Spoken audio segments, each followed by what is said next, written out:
Have you ever felt like no matter how strong you try to be, life just keeps throwing storms at you? Maybe it's someone's harsh words, a sudden failure, or that moment when the people you trusted the most just walked away. It hurts, right? And sometimes you wonder, will I ever be strong enough that nothing and no one can break me? Think about it like this. Imagine a clay pot and a diamond. The pot looks beautiful, but even a small fall can shatter it into pieces. But a diamond, no matter how hard you strike, it still shines unbroken. Don't you wish your heart, your mind, your soul could be like that diamond? Untouchable by the cruelty of others, shining even in darkness? That's what this journey is about. Buddhism whispers a timeless truth, that real strength is not in muscles or power or wealth, but in the calm, unshaken mind. And once you find it, no insult, no failure, no heartbreak can truly break you. Because the strongest walls are not made of stone, they are made of inner peace. Welcome, my friend, to Wisdom Woven. This space is created to help you weave wisdom into your daily life, gently, step by step. And I want to ask you something very important. There are so many views on this channel, thousands of people stopping by, but only 0.3% actually subscribe. Isn't that strange? If you find even one drop of comfort here, one spark of light in your heart, please don't just pass by. Like, comment, share, and subscribe. It helps this message reach more souls who might be struggling just like you. Now, let's walk into the heart of this teaching. The Buddha once said, "Peace comes from within. Do not seek it without." Those words carry more strength than any sword. Because here's the truth. No one outside has the power to break you, unless you hand them the key to your heart. And that key is your reaction. When someone insults you, what really hurts?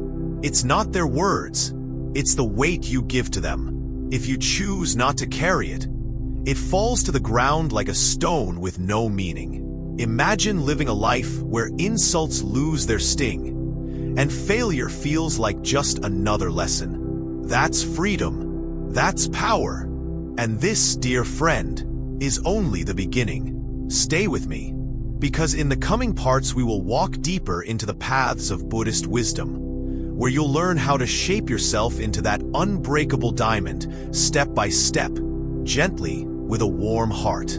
No one can break you once you see who you really are. Sit down, my friend. Let us continue the walk together. In the last time, we only touched the edge of what it means to be unbreakable, like standing on the shore of a vast ocean. Today, we step a little deeper into those waters, not to drown, but to feel the coolness of truth washing over us. I speak to you not as a teacher above you, but as someone sitting beside you, under the same sky, breathing the same air, with the same longing to understand. There is something very important you must know. Most people think power means being louder, sharper, stronger than others. They believe if their voice dominates the room, if their body is tough, if their wealth is high, then nobody can harm them. But this kind of strength is fragile. It is like ice on a sunny day. It looks hard, but slowly it melts. Buddhism teaches us that real strength is not about showing others you cannot be bent. It is about knowing in your heart, even if life bends you, you will never break. Do you see the bamboo tree? When the storm comes, the tall oak fights against the wind, proud and stiff. Often, it cracks and falls, but the bamboo, so thin, so humble, bends low, moves with the storm, and when the wind passes, it rises again untouched. That is the way of the unshakable spirit. To be unbreakable is not to fight every force. It is to learn the dance of bending without losing yourself. One time, a young monk asked the Buddha, "Master, How can I remain calm when the world is burning with anger and hate? And the Buddha answered softly, by not adding wood to the fire. Simple words, yet so deep. When others throw anger at you, if you carry it in your heart, you feed the flames. But if you let it fall without picking it up, the fire dies. That is how you become strong. Not by fighting every insult, but by refusing to be the fuel that makes it grow. You see, my friend, most suffering comes not from the world itself, but from the way we hold it inside. An arrow shot into the body brings pain, but when the mind says, why me, why now, why always? It feels like a second arrow piercing deeper. The first arrow we cannot avoid. Life will always bring some pain. But the second arrow, that is our choice. And the wise path is to refuse that second arrow. That is how the heart stays whole. I remember once meeting a farmer in the village. His crops failed that year because the rains never came. Everyone expected him to break down in despair. But he only smiled gently and said, this season is gone, but the soil remains. I will plant again. His calmness was not weakness. It was strength of a rare kind, the strength of seeing beyond one storm to the wider sky. In Buddhism, this is the strength of impermanence, knowing nothing lasts forever, neither joy nor sorrow. When you understand this, no loss can break you. The mind that clings breaks easily. The mind that lets go flows like water. Water has no shape, but it wears down mountains. It yields, but it also endures. If you learn to live like water, soft but steady, flexible but strong, then the world cannot crush you. When insult comes, you flow around it. When loss comes, you carry it gently without drowning. This is not weakness. It is the deepest strength. Do not think, however, that being unbreakable means you never feel pain. Even the Buddha himself felt the sorrows of losing loved ones, of seeing suffering. But he taught us the difference between feeling pain and being broken by pain. To feel is human. To be shattered by it is because we forget our inner strength. When you allow sorrow to pass through you without holding it forever, it becomes like rain falling on a lotus leaf, seen, felt, but never destroying the leaf. There is also something very subtle. People often think, if I harden my heart, nobody can hurt me. But a heart of stone is already broken, because it cannot love, cannot feel joy, cannot connect. The unbreakable heart is not hard, it is open. It feels deeply, yet it does not get lost in those feelings. Compassion is not a weakness. It is the shield that protects you. Because when you care for all beings, you no longer depend only on a few people for your happiness. You see yourself in the world, and the world in you. One day, a monk was insulted badly by a man in the market.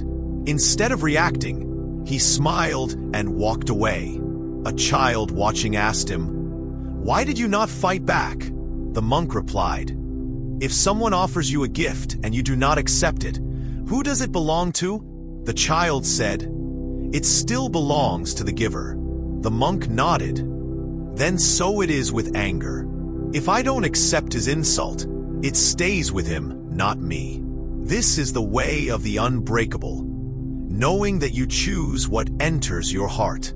Every time you meet hardship, ask yourself, do I want to carry this stone or let it drop?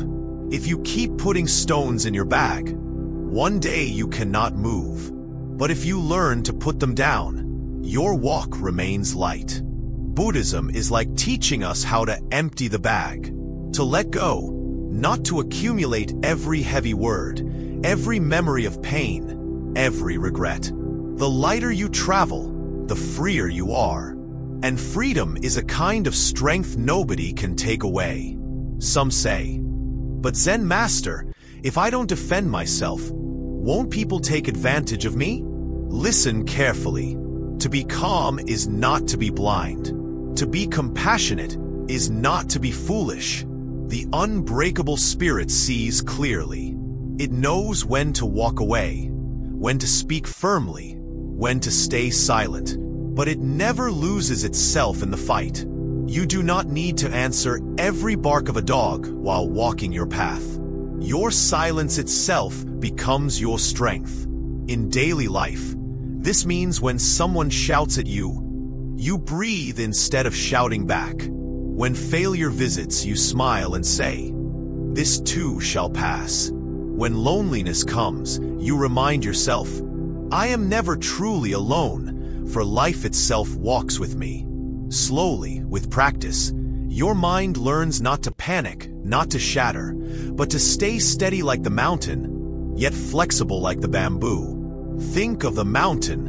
Storms beat against it, snow covers it, rivers carve its side. Yet still it stands. But notice too, even the mountain changes slowly with time. It is not rigid. That is the secret, to endure and yet to change. To be firm but not stubborn. This balance is the mark of someone who cannot be broken. Do not wait for perfect peace before you start. Start where you are. Even a single mindful breath is the beginning of an unshakable life.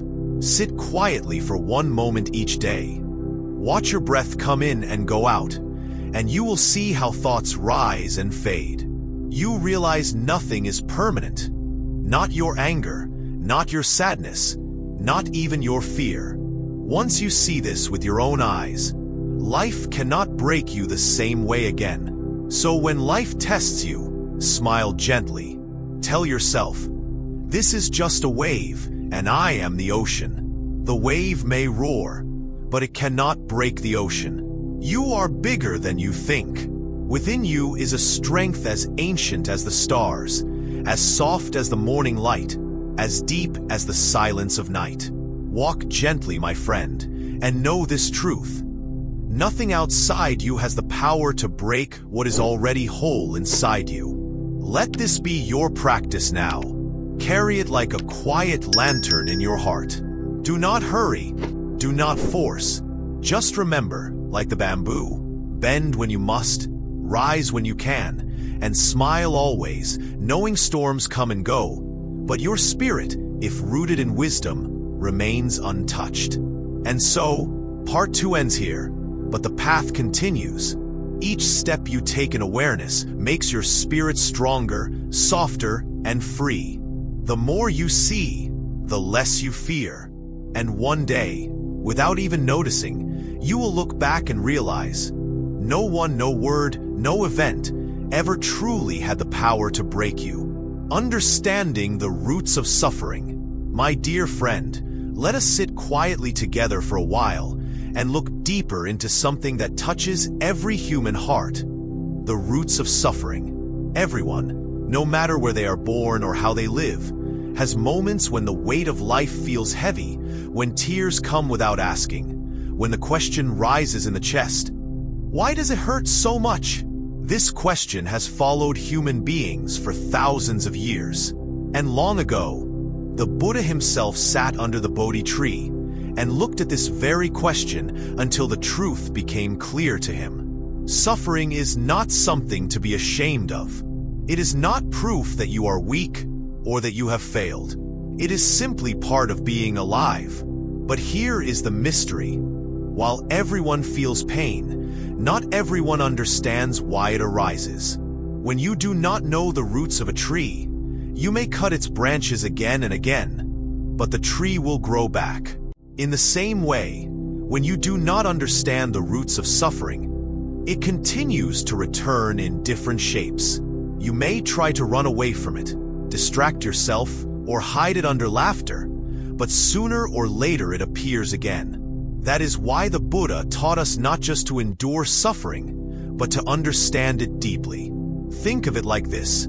Imagine a farmer whose crops keep dying. He waters them every day, but still they wither.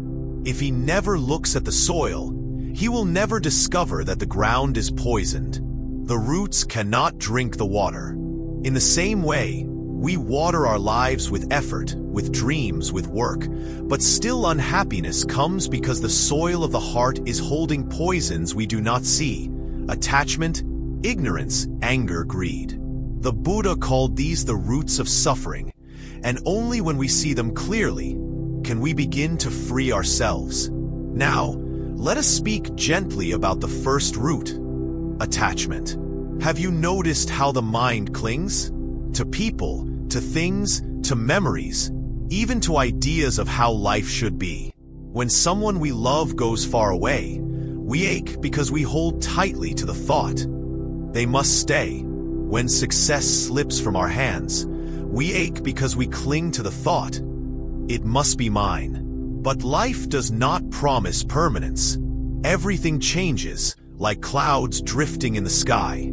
To cling to clouds and demand they stay forever is to invite sorrow. The Buddha showed us that suffering is not in the change itself, but in our resistance to it. Then there is ignorance, the second root. Not ignorance as in lack of school learning, but ignorance of truth. We move through life believing that things outside will make us happy forever. A new house, a bigger name, more respect. We chase, we grab, we run faster and faster, yet our thirst never ends. This ignorance is like being in a desert, drinking salt water, thinking it will quench your thirst.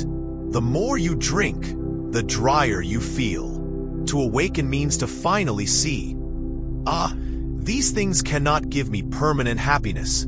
True peace must come from within. And anger, the third root. It rises so quickly, like fire catching dry grass. A word, a look, a delay, and suddenly the whole heart burns. Anger promises power. It makes us feel in control for a moment, but afterwards it leaves ashes, regret, broken ties, restless nights.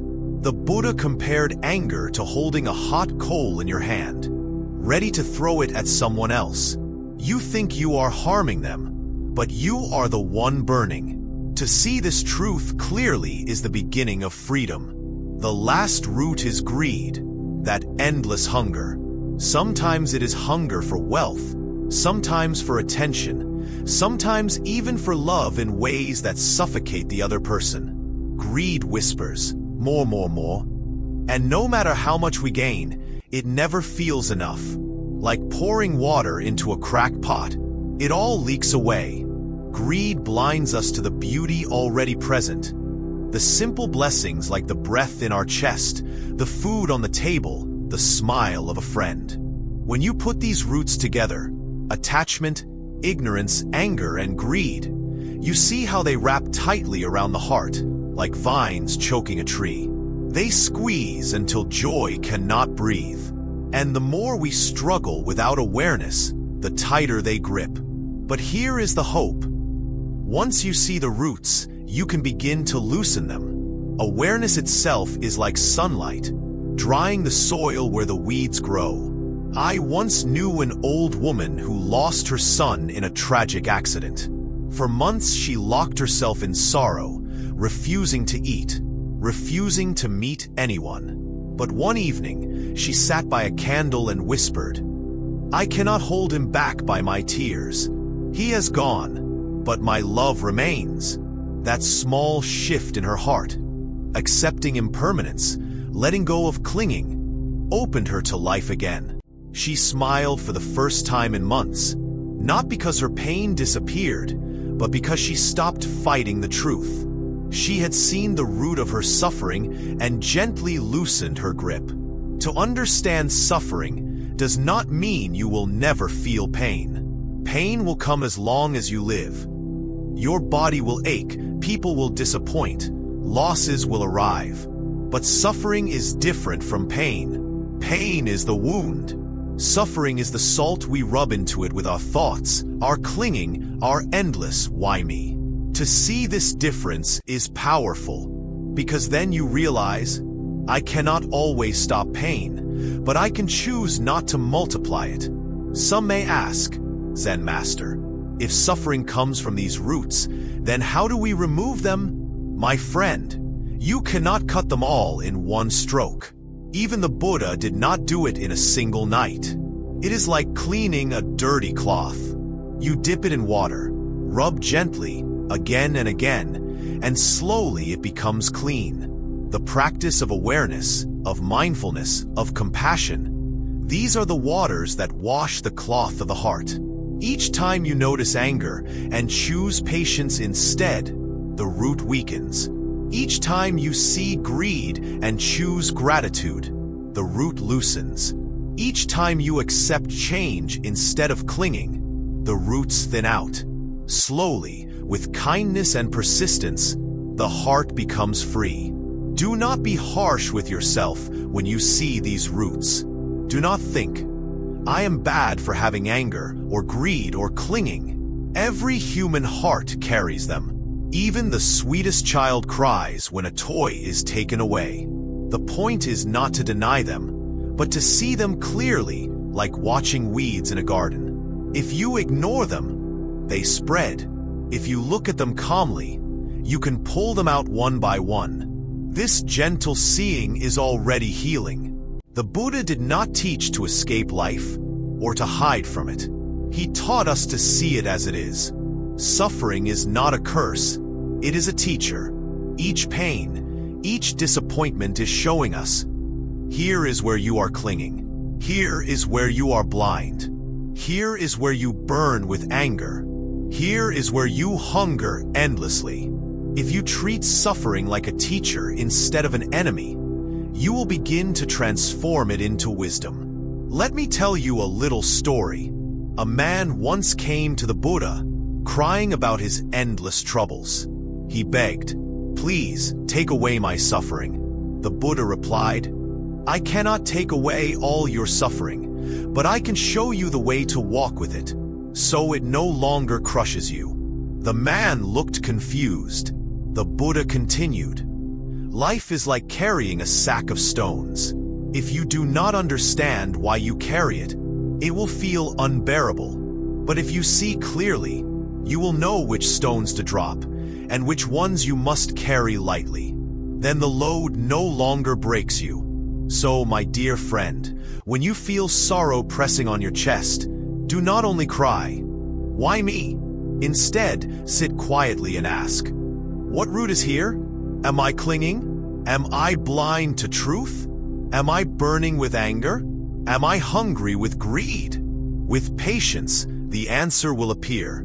And once you see it, the root begins to loosen. This is the gift of understanding the roots of suffering. It does not mean life will be free from storms, but it means when storms come, you will not be swept away blindly. You will know, this is only the wind of attachment, or this is only the fire of anger. And then you can stand calmly, watching the storm pass, without breaking inside. When you understand the roots, you no longer feel cursed by life. Instead, you feel empowered, because you finally hold the map to your own heart. And with that map, step by step, you walk towards freedom. Unshakable mind. The Buddhist way of inner stability. Sit with me a little while, my friend, and let us talk about the mind, the restless traveler that moves through life so quickly, chasing and fearing, hoping and regretting.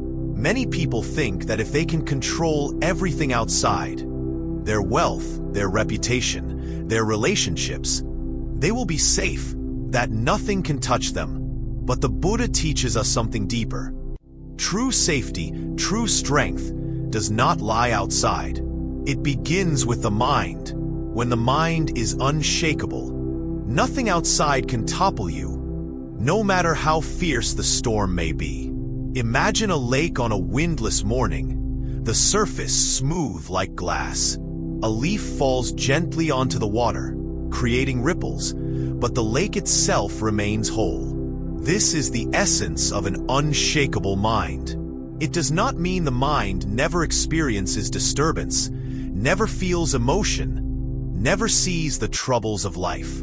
It means that no matter the disturbances, no matter the emotions, the heart remains steady at its core. It is soft, yet firm, gentle, yet strong. This is what we seek, and this is what Buddhism calls inner stability. So often, people allow small things to disturb them, and suddenly, the whole day feels ruined. A rude word, a small failure, a slight delay, and the mind becomes a storm. But notice, my friend, that the disturbance only has power because we give it power. The mind clings, it pushes, it judges. This clinging and judging are what break the heart, not the events themselves. The Buddha said, "Peace comes from within, do not seek it without." The key is not to remove life's difficulties. They will come, but to cultivate a mind that does not break under them. I remember a story of an old monk who lived in a small village. One day, a strong wind blew down his hut. Neighbors came running to console him, expecting tears or despair. But the monk simply smiled and said, "The wind came. I was ready." His happiness was not in having a perfect hut. It was in having an unshakable mind. The hut can be rebuilt, but the calm inside cannot be taken by storms. This is the difference. Those who rely on the world for stability are always vulnerable. Those who rely on their mind for stability are free. Let us think of thoughts for a moment. The mind is like a garden, and each thought is a seed. If we plant seeds of anger, fear, and jealousy, the garden grows wild, overgrown, and heavy. But if we plant seeds of patience, kindness, and clarity, the garden grows calm, beautiful, and steady. Training the mind is not a one-time act. It is like tending the garden daily, watching the weeds, removing them gently, nurturing the flowers, watering them slowly. Every day of mindfulness, every breath observed, is a small act of inner cultivation. People often ask, "Zen Master, how do I stop my mind from racing? How do I calm it when the world is so chaotic?" I tell them, do not fight the chaos. Sit with it. Watch it. Name it. When a thought of anger arises, notice, anger is here. When worry arises, notice, this is worry. This simple act of recognition is the beginning of stability. The mind no longer blindly reacts. It becomes like a steady tree in the wind. The branches move, but the roots remain firm. Now, you may wonder, is this possible for everyone? My friend, it is not a question of talent, wealth, or luck. It is a question of practice, patience, and gentle observation. The Buddha never said it would be easy. He said it is possible. Even a mind that trembles, that panics at every loss, can slowly grow stable if tended with awareness. Each day, each moment, is an opportunity to practice, to notice, to plant seeds of peace.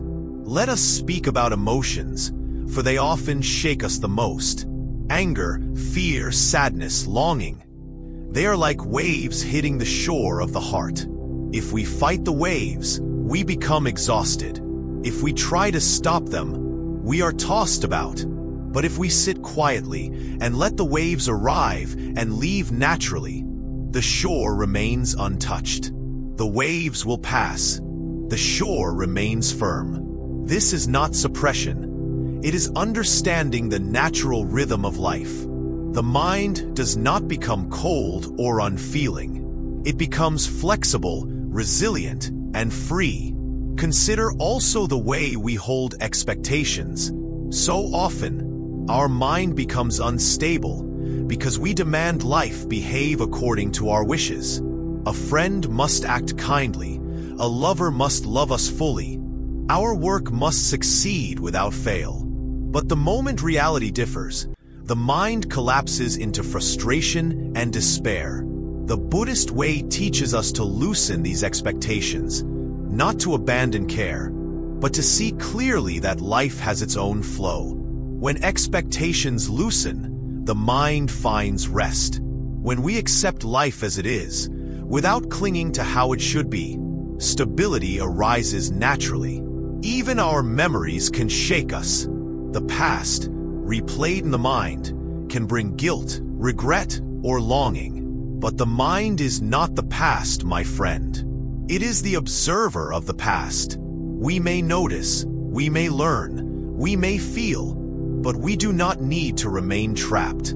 Each time we notice a memory disturbing our calm, we take a gentle breath and let it go. Slowly, over time, the mind grows quiet and firm, no longer pulled into endless loops of what was or could have been. I recall a young monk who struggled with fear. He feared failure, loss, rejection. He asked me, "Zen master, how can I be fearless?" I told him, "Fear is like a shadow. You cannot destroy it, but you can shine your awareness on it. See it clearly, notice its shape, and you will find that it cannot dominate you anymore." The fear did not vanish instantly, but each day he noticed it without running, without hiding. He felt the mind grow steadier. Awareness is the light that stabilizes the mind, showing us that no shadow can last forever. Now, there is also the matter of the body. Often, the mind is unstable because the body is restless. If you are hungry, tired, or tense, the mind trembles. Buddhism teaches us to care for the body as a temple. Gentle walking, breathing, simple posture, awareness of sensations. These are small but powerful practices. When the body is calm, the mind follows. When the mind and body move together, stability grows effortlessly. Let me speak about judgment. Many people shake because they constantly judge themselves and others. I am not enough. He is unfair. Life is wrong. Each judgment is a small earthquake in the heart. The Buddhist way is gentle observation without harsh judgment. Notice, yes, I feel fear. I feel anger. Observe, yes, this situation is challenging. But do not label yourself or others as wrong. With practice, the mind rests in seeing clearly, without the tremor of judgment, and peace deepens. Breathing, my friend, is the anchor of stability. When the mind races, notice the breath. Breathe slowly, gently. Feel it entering, feel it leaving. The body and mind follow the breath naturally. With this simple practice, even amidst chaos, the mind can find a quiet center. One breath, then another, is enough to remind you. The world moves, but the mind can remain still. This is power disguised in simplicity. Let us also remember compassion. The unshakable mind is not cold or detached in a harsh way. It is warm, open, and connected. Compassion does not mean losing stability. It enhances it. When you see another person's pain without clinging or being overwhelmed, your heart strengthens. You realize that life's troubles are universal. Your mind rests in connection, not isolation. It cannot be broken easily, for it knows the flow of life itself. Time itself can help us. The mind that practices patience grows firm. Even small moments of mindfulness, repeated daily, build an invisible strength. It is like a stone placed in a river slowly shaping the current. You may not see the change immediately, but in months, years, the mind becomes steady, resilient, and gentle. Small, consistent effort is the secret of the unshakable mind. The Buddha also taught about impermanence. Everything passes: joy, sorrow, praise, blame, gain, loss. When we see this clearly, the mind does not cling. Even when pleasant events come, we enjoy without attachment. Even when unpleasant events arrive, we endure without collapse. Stability comes not from avoiding life, but from seeing it with clear eyes and a gentle heart. Let me tell you about a monk who lived near the river. He watched the water every day, noticing how it flowed, never stopping. never clinging to what had passed. One day he realized, the river flows, and I am like the river.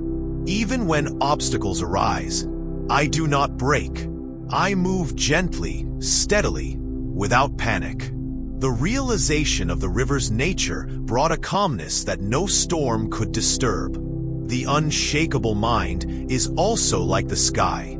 Clouds may cover it, winds may blow, rain may fall, but the sky remains vast and open. Thoughts, emotions, events, they are clouds. Notice them, feel them, let them pass, and in doing so, you experience the vast, unbroken expanse of your mind.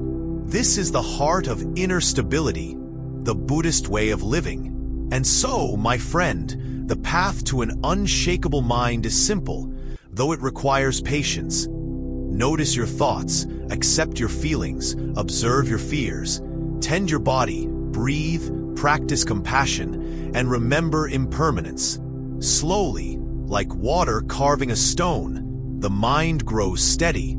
Slowly, like the sun rising, it warms the heart. Slowly, like the river flowing, it becomes unbreakable. Letting go of what hurts you. Sit with me for a while, my friend, and breathe slowly. Let us talk about something that touches every heart at some point.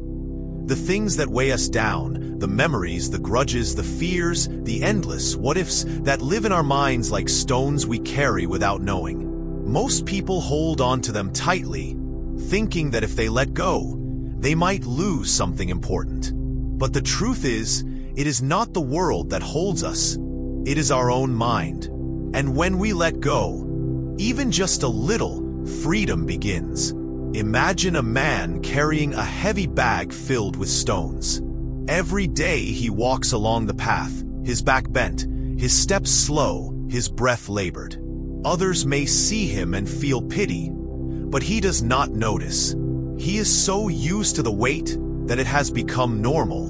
And yet, one day, he stops and opens the bag, expecting it to fall apart, expecting emptiness to be frightening. Instead, he feels a lightness he has never known. The stones were not protecting him. They were only hurting him. Life is like that, my friend. We cling to pain, thinking it is necessary, but it only weighs us down. Buddhism teaches us that clinging is the root of suffering. We cling to memories of pain, thinking that by holding them, we honor them. We cling to anger, thinking it will protect us from being hurt again. We cling to the past, thinking that somehow it defines our future. But all this clinging is like holding onto hot coals, thinking they belong to someone else. The longer we hold them, the more we burn. To let go is not to forget. It is not to deny. It is not to give up care. It is simply to recognize that holding on keeps us in suffering. I remember once a young monk came to me, trembling with grief. He said, "Zen Master, I cannot forgive. I cannot forget. How can I ever be free?" I asked him, "Tell me, if you keep holding this pain, who suffers the most?" He looked down at his hands and whispered, "I do, Master." And I nodded. Then the first act of compassion is for yourself. Let go, not for them, but for your own heart.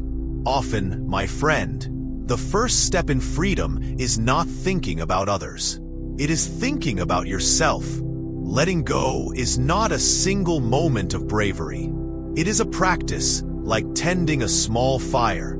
Some days the smoke rises thick, the flame stubborn, but each time you return, patient and calm, the fire grows under control. You breathe with it, you watch it, you do not fight it, and slowly, it transforms from a wild blaze into a gentle warmth. So it is with your mind. Grief, anger, fear. Observe them, breathe with them, and gradually the grip loosens. Think of the river. Water flows continuously, never clinging to the stones in its path. Sometimes it crashes over them. Sometimes it slides gently around them. The stones remain, but the water does not stop. Life is like this. The events that hurt you, the mistakes you regret, the betrayals you fear, these are the stones. But your mind can be like water. It can move around over and past them without being stuck. This is the heart of letting go. Often, people fear that if they release pain, they will become empty, weak, or unfeeling. But letting go does not mean becoming numb. It means becoming free. You can feel deeply and fully without being overwhelmed. You can love without depending. You can live without the chains of yesterday. True freedom is not absence of emotion, but absence of bondage to it. There is also a subtle lesson in accepting impermanence. Everything changes and everything passes. People leave, things break, opportunities fade, feelings shift. To cling is to resist this natural flow. To let go is to move with it. A wise person does not demand permanence. They dance lightly, aware that life is always changing. This does not make them careless. It makes them present, awake, alive. I once met a woman who had lost everything she held dear. At first, she was crushed, thinking she would never recover. But each morning, she sat quietly by the window, observing the sunlight, the birds, the rhythm of her breath. Slowly, she began to feel a gentle release. She could not change what was lost, but she could let the pain exist without clinging. And in that letting go, she discovered strength she had never known. Grudges are another heavy burden. When we hold on to the wrongs done to us, we allow the person who hurt us to live inside our hearts, even if they are far away. It is a subtle slavery, a quiet theft of peace. Buddhism teaches us that forgiveness is not about the other person. It is about reclaiming your own mind. When you forgive, you take back your heart, and no one can steal it from you again. Fear of the unknown also traps us. We imagine future pains and hold on to them, rehearsing disasters that may never happen. Each imagined fear builds a prison around the heart. The practice of letting go is to notice these fears and say gently, I do not need to carry this today. Breathe and release. Step lightly into the present. Only this moment is real, and only this moment can be lived fully. Even memories of joy, when clung to, can create suffering. We may long for a happiness that is gone, and in longing, we create pain. But if we allow joyful memories to exist as gifts without clinging, they enrich the heart without binding it. The past can teach, can comfort, can inspire, but it should not imprison. The mind that clings to yesterday is like a bird trapped in a cage, even if the sky outside is endless. Letting go also applies to our own identity. Often, we cling to who we think we are, our reputation, our image, our stories. We say, I am this, I am that, and I must protect it. But the Buddha teaches that clinging to self is the root of much suffering. When we release the rigid stories about ourselves, we find a spaciousness, a freedom to be who we truly are in each moment. Without clinging, the heart expands. Sometimes letting go is painful at first because the mind resists. It whispers, I will lose something. I will become nothing. But my friend, notice that what is clung to often is already gone, or is causing harm by being held too tightly. By letting go, you do not lose. You gain space, lightness, and clarity. You gain the ability to respond instead of react, to act with wisdom instead of habit, to live awake instead of trapped. I remember a monk who carried anger like a stone in his chest. Every day it pressed him down, and he thought it was part of himself. One morning, he sat quietly and noticed the weight. He breathed, acknowledged it, and whispered, I do not need to hold you anymore. Slowly, with patience, the stone lightened. The mind became soft and free. Anger still appeared sometimes, but it no longer dominated him. This is the subtle magic of letting go. We must also let go of attachment to outcomes. People suffer because they insist on a particular result, thinking that their happiness depends on it. But life is unpredictable, and the future is always uncertain. To hold tightly to an expectation is to invite suffering. The Buddha teaches us to act fully, to do our best, and then release the result. This is trust in life, trust in the flow, and trust in ourselves. Even desires, when clung to, create unrest. We may desire success, love, recognition, or comfort. These desires are natural, but when they take control, they disturb the mind. Letting go does not mean abandoning goals or living passively.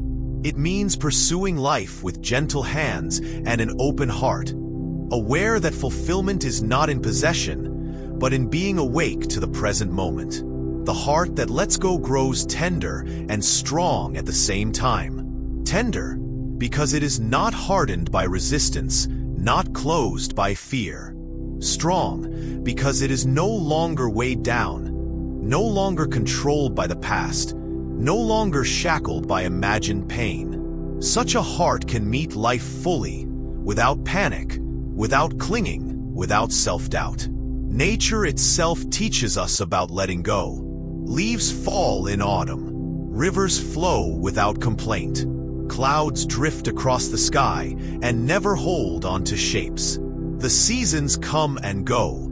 Everything changes, yet nothing loses its essence. We too can flow with the rhythms of life, release what binds us, and discover the serenity of being. So, my friend, begin with small things. Notice a thought, a fear, a memory, a grudge, a desire. Breathe. Watch it. Say gently, I do not need to hold this. And slowly, with patience and persistence, you will feel the heart lighten. The weight of the past, the pain of the present, the fear of the future, all of it softens. You will begin to walk freely, even when storms come, because your spirit is no longer chained. The path of letting go is not always easy, but it is simple. Awareness, patience, gentle observation, and compassion for oneself and others. The practice unfolds naturally. Each small release is a step toward freedom. Each moment of awareness is a seed planted in the fertile soil of the heart. With time, the mind and heart become like the sky after a storm. Clear, vast, open, and unbroken. And in this way, my friend, when you let go, you discover what Buddhism has taught for centuries. Nothing outside can bind you, and nothing inside needs to break you. Freedom is not a distant goal. It is the gentle, steady unfolding of the heart when it chooses to release what no longer serves it. Finding strength in silence. Come closer, my friend, and let us sit quietly together for a while. The world is always noisy, is it not? Phones buzzing, people talking, worries chattering in our minds, the endless pull of life tugging at us from every direction. Yet, there is a space in each of us, a quiet space, a pause between the thoughts, a breath between the moments, that is always calm. Buddhism calls this the power of silence. And in silence, the mind discovers its own strength.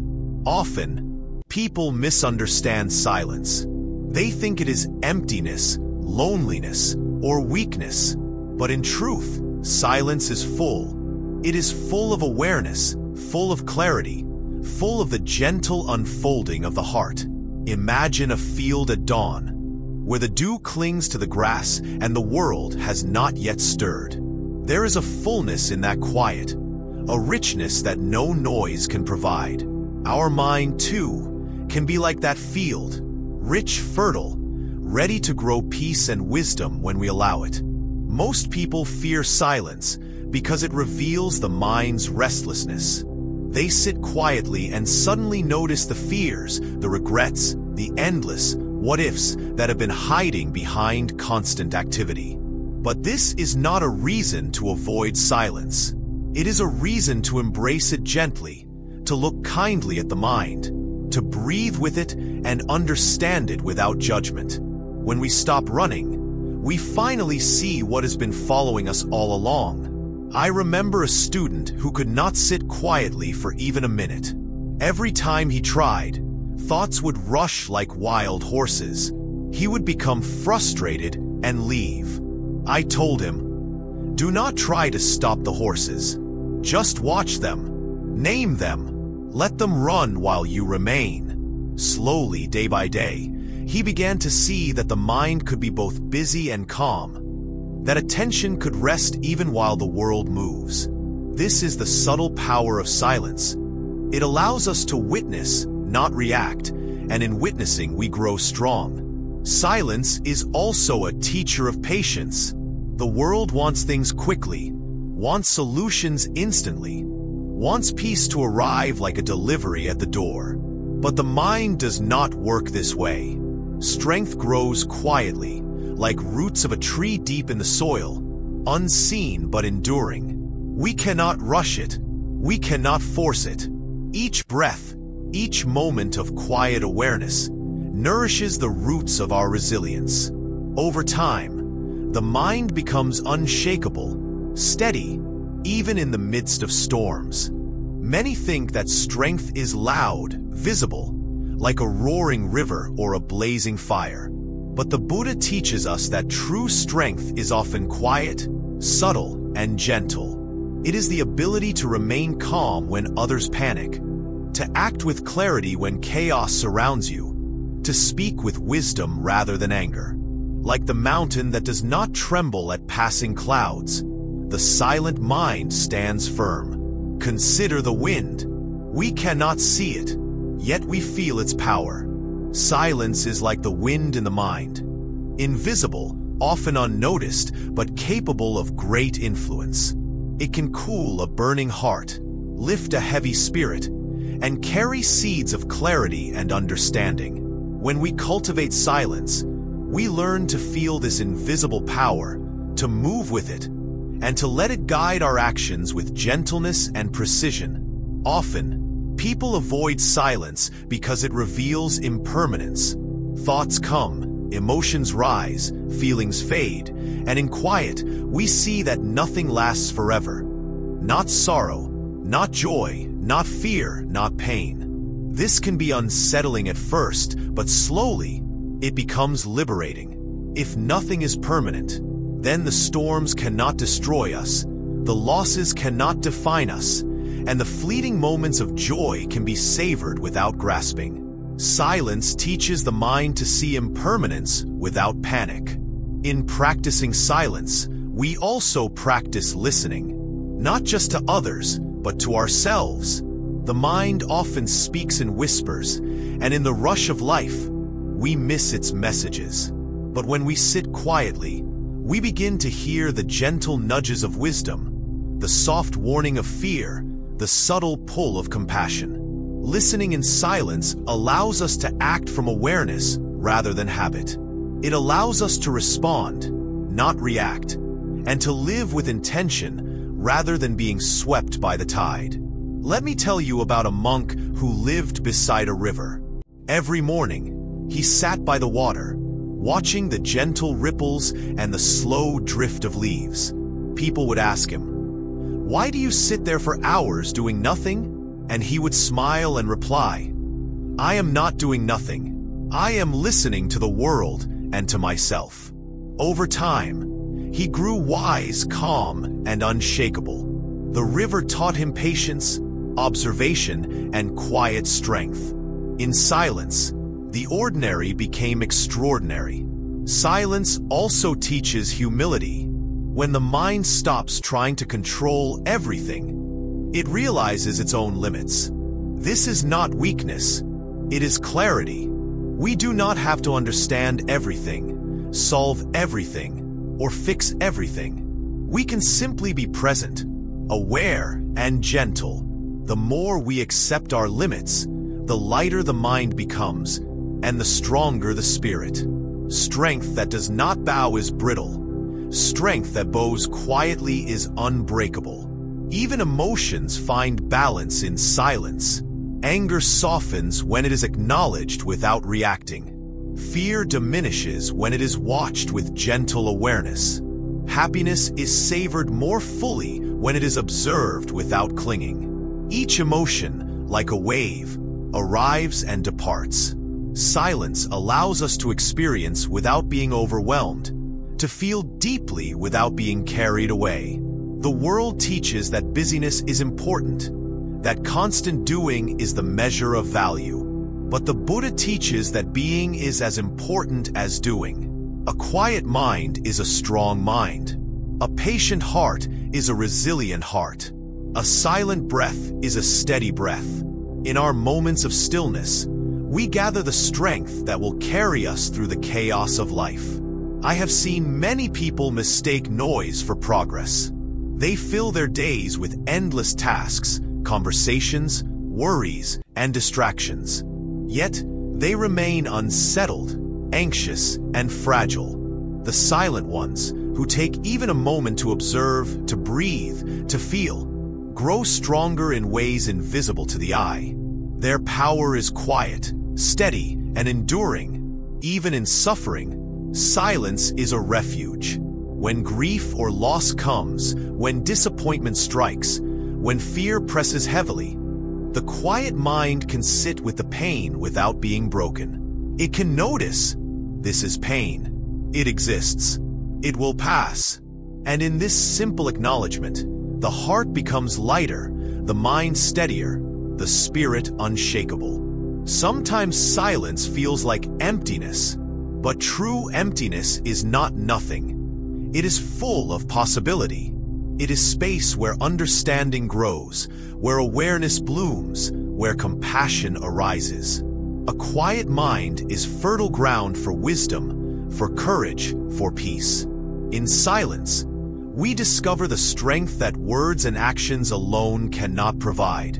Letting the mind rest quietly does not mean ignoring life. On the contrary, it allows us to see life more clearly. Actions become wiser, words more meaningful, and choices more aligned with our deepest self. In silence, the heart becomes attuned to the subtle rhythms of life, and the mind moves with gentleness and precision rather than chaos and fear. The Buddha often taught that the mind is like a lake. When the wind blows, the surface ripples, and when thoughts storm, it seems disturbed. But when the wind ceases, the lake returns to its calm reflection. In cultivating silence, we become like that lake. The waves do not control us. We observe them, and the depths remain clear and steady. Finally, my friend, remember that silence is not something to be forced or achieved. It is a companion, patiently waiting. We meet it each time we breathe, each time we pause, each time we allow ourselves to notice without rushing. Slowly, over time, we discover that within silence lies our truest strength, a calm and steady heart, unshakable by the world outside. Embracing your inner calm. Sit with me a while, my friend, and let us breathe together. The world outside is loud, always moving, always demanding, always whispering that you must be something, do something, achieve something. And inside, your mind is no different. Thoughts rush like a river in flood, emotions rise like waves, and the heart feels as though it is being pulled in every direction. Yet, there is a place inside you, a quiet space, a still point where the storm cannot reach. Buddhism calls this inner calm, and it is not something far away or difficult to find. It is already here, always waiting, like a gentle river beneath the turbulence. Many people think calmness is weakness, that if you are calm you are passive, that if you are quiet you are not alive. But I tell you, true calm is a kind of strength that cannot be broken. It is not the absence of activity, but the presence of balance.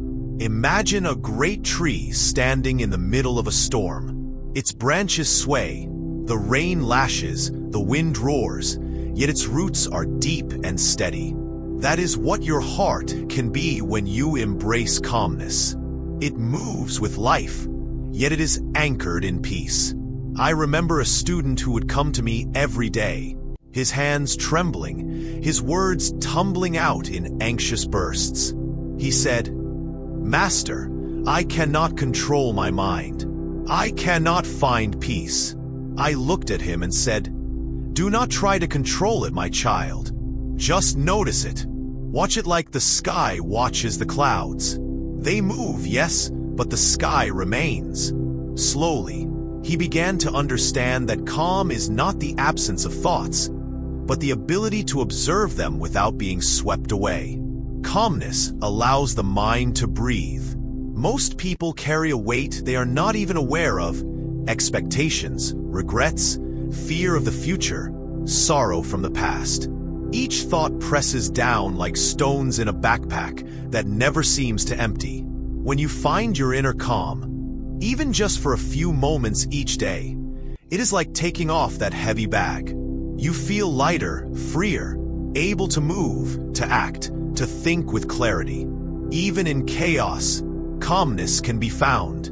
The world will not stop for you, my friend. Traffic will jam, deadlines will loom, people will disappoint. But your heart, if trained gently, can remain steady, like a lake untouched by the ripples on its surface. Buddhism teaches that calmness is not passive. It is active awareness, a presence that allows you to navigate life with grace instead of panic. Think of the ocean. Its surface may be rough with waves, storms may batter its shores, yet beneath, the waters are deep and still. Your inner calm is like that depth. The surface may tremble with emotion, with fear, with desire, yet the deep waters are quiet, unshaken, eternal. Learn to reach that depth, and you will find that no external storm can truly disturb you. Often, people confuse calm with avoiding problems. They think, if I ignore it, I am calm. But true calm is not avoidance. It is engagement without agitation. It is facing difficulties with a mind that is present, steady, and gentle.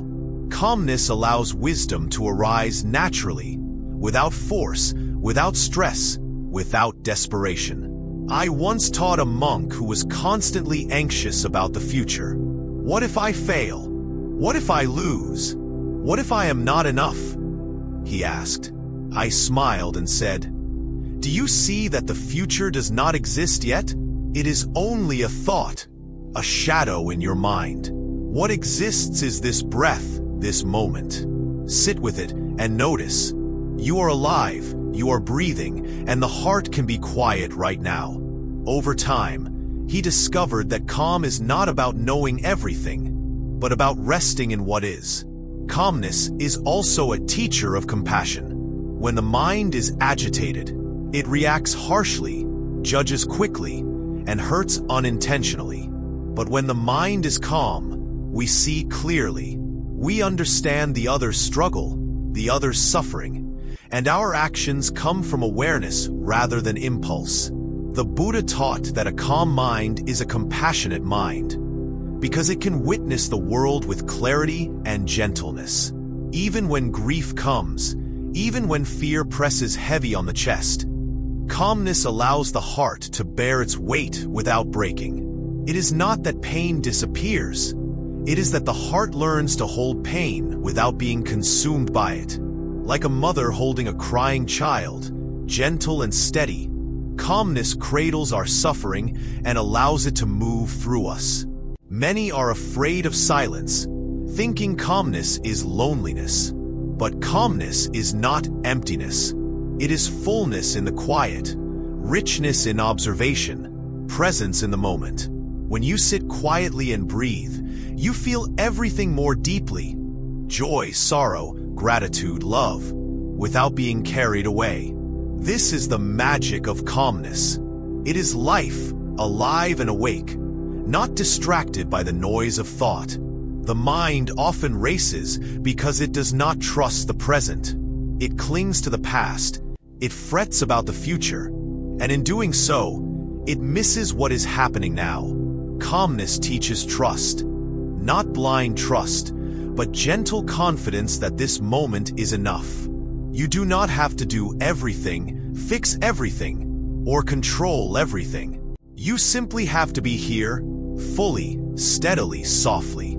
Even anger softens in calmness. When the mind is agitated, anger erupts like fire. But a calm mind observes it, notices it, breathes with it, and slowly, fire becomes warmth, heat becomes light.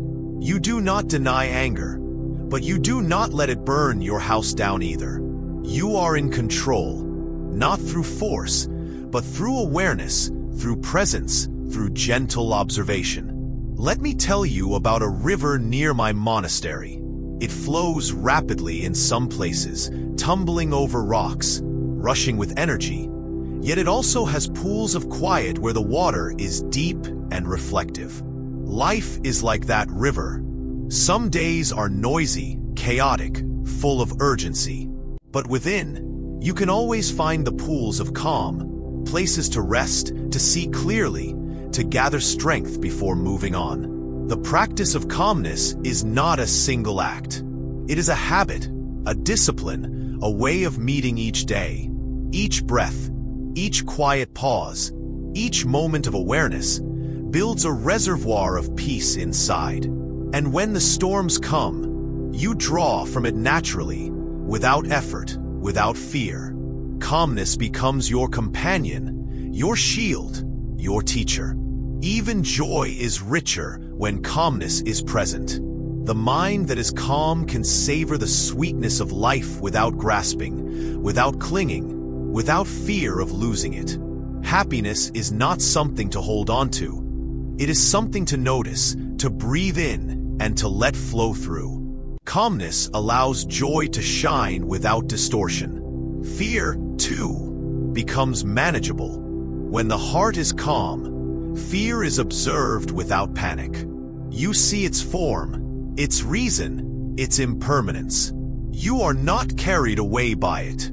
You acknowledge it, breathe with it, and it passes, leaving the mind steady and strong. Calmness is like a gentle light in darkness. It does not force the darkness away, but it shows the path. It reveals the shapes, the contours, the way forward.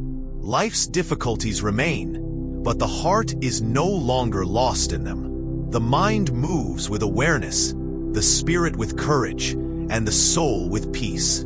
Sometimes people wonder if calmness means not caring, not acting, not feeling. But in truth, calmness allows care without attachment, action without frenzy, feeling without overwhelm. It is a space where life is fully lived, fully seen, and fully embraced. The Buddha often reminded his students, "Be still, and you will know. In stillness, you discover the vastness of your mind, the depth of your heart, and the strength that was always there." Calmness is not something you gain from outside. It is always inside, waiting for you to notice, to breathe, to be present, and to rest. So, my friend, start simply. Sit, breathe, notice. Watch the thoughts, observe the emotions, and rest in the quiet space within. Over time, the heart learns to steady itself, the mind learns to rest, and life becomes less stormy, less heavy, and more awake. Calmness is not a destination. It is a journey, a companion, a strength that no one can take from you.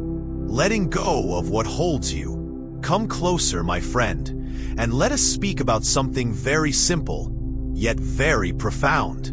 Life is full of holding on to things, holding on to people, holding on to moments, and sometimes even holding on to pain. We do it without thinking, as if our happiness depends on keeping everything tightly in our grasp. But Buddhism teaches us a quiet truth. The tighter you hold, the heavier your heart becomes. True strength comes from learning to let go, not from clinging. Most people resist letting go because they fear emptiness. They think, if I release this, I will have nothing. I will lose myself. But emptiness is not a void. It is a space of freedom. Imagine a hand that is clenched tightly around sand. The tighter it squeezes, the more grains slip away. But if the hand opens gently, the sand rests freely, and the hand is light, capable of holding life without strain. Letting go is like opening that hand. I remember a student who could not forgive someone who had hurt him deeply. He carried resentment as if it were a coat, heavy and suffocating. I told him, do not fight your anger. Do not force it away. Just watch it, feel it, and then gently release it. It is not yours to carry forever. Slowly, he discovered that letting go did not mean forgetting or approving what happened. It meant freeing his own heart. Holding on to the past is one of the heaviest burdens. People replay old mistakes, regrets, and hurts over and over, as if rehearsing them will change them. But the past is like a river that has already flowed. We cannot stop it. We cannot reclaim it. We can only watch it and let the water move on.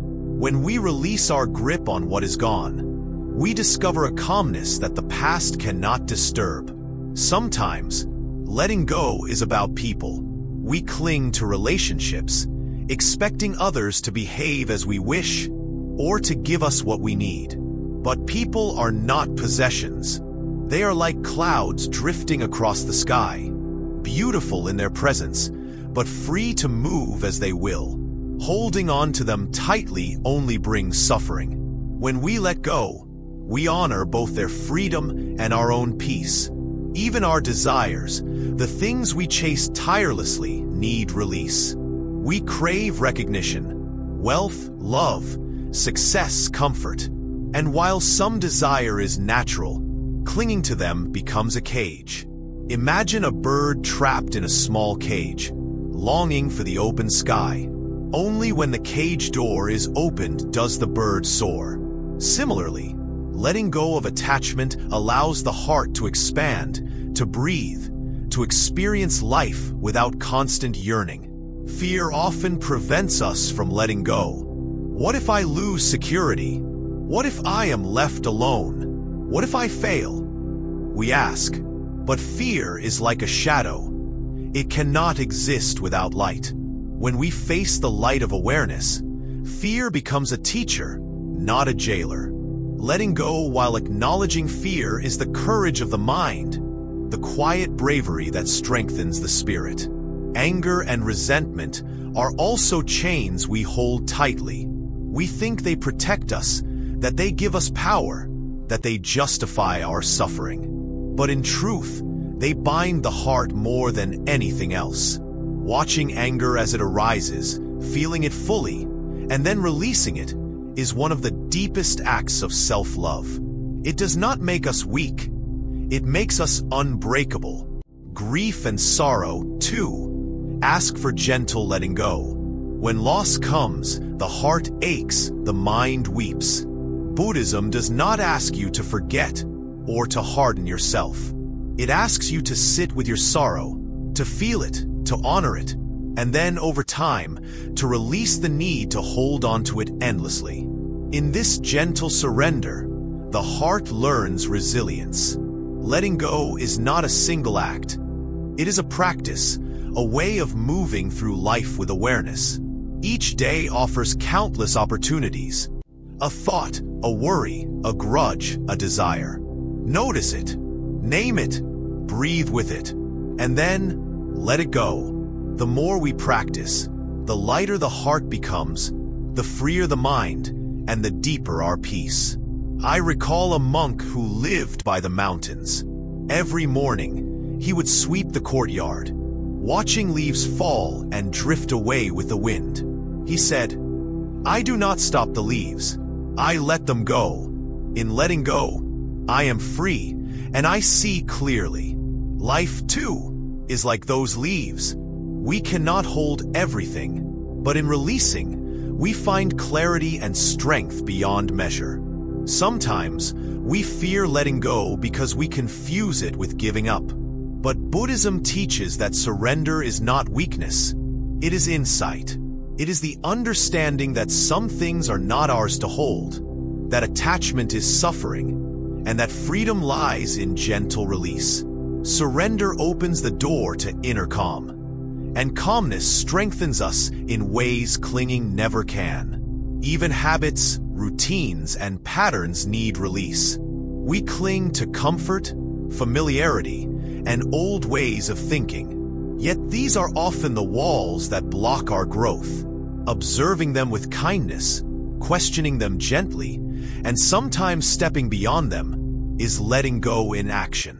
It teaches flexibility, patience, and courage.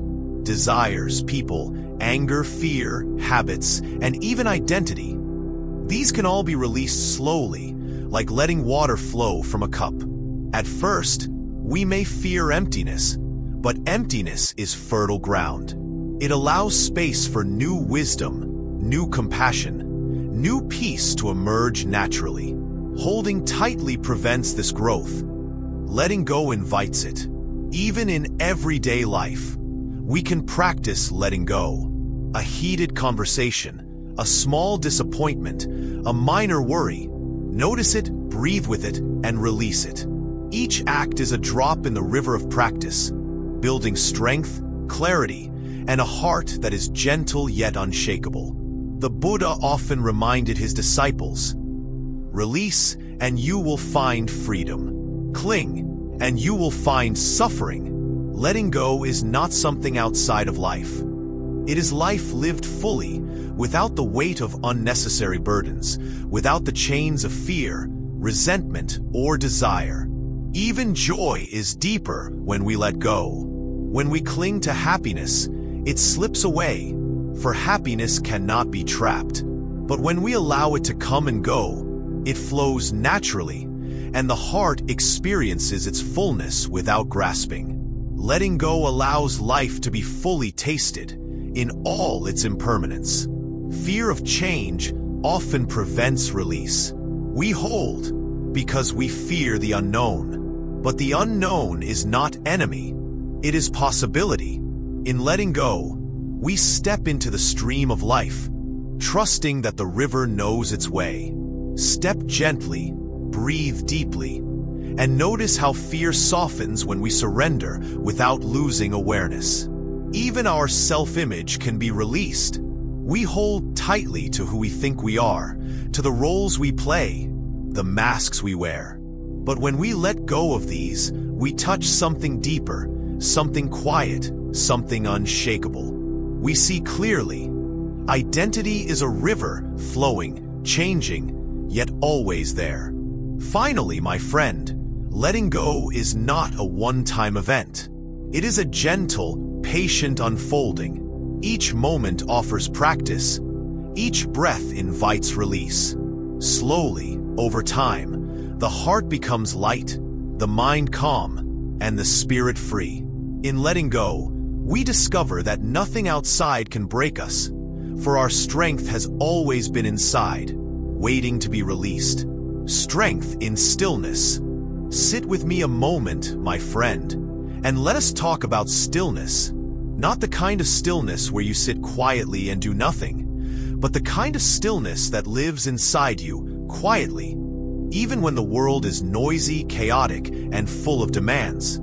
People think strength comes from action, from movement, from doing more and more.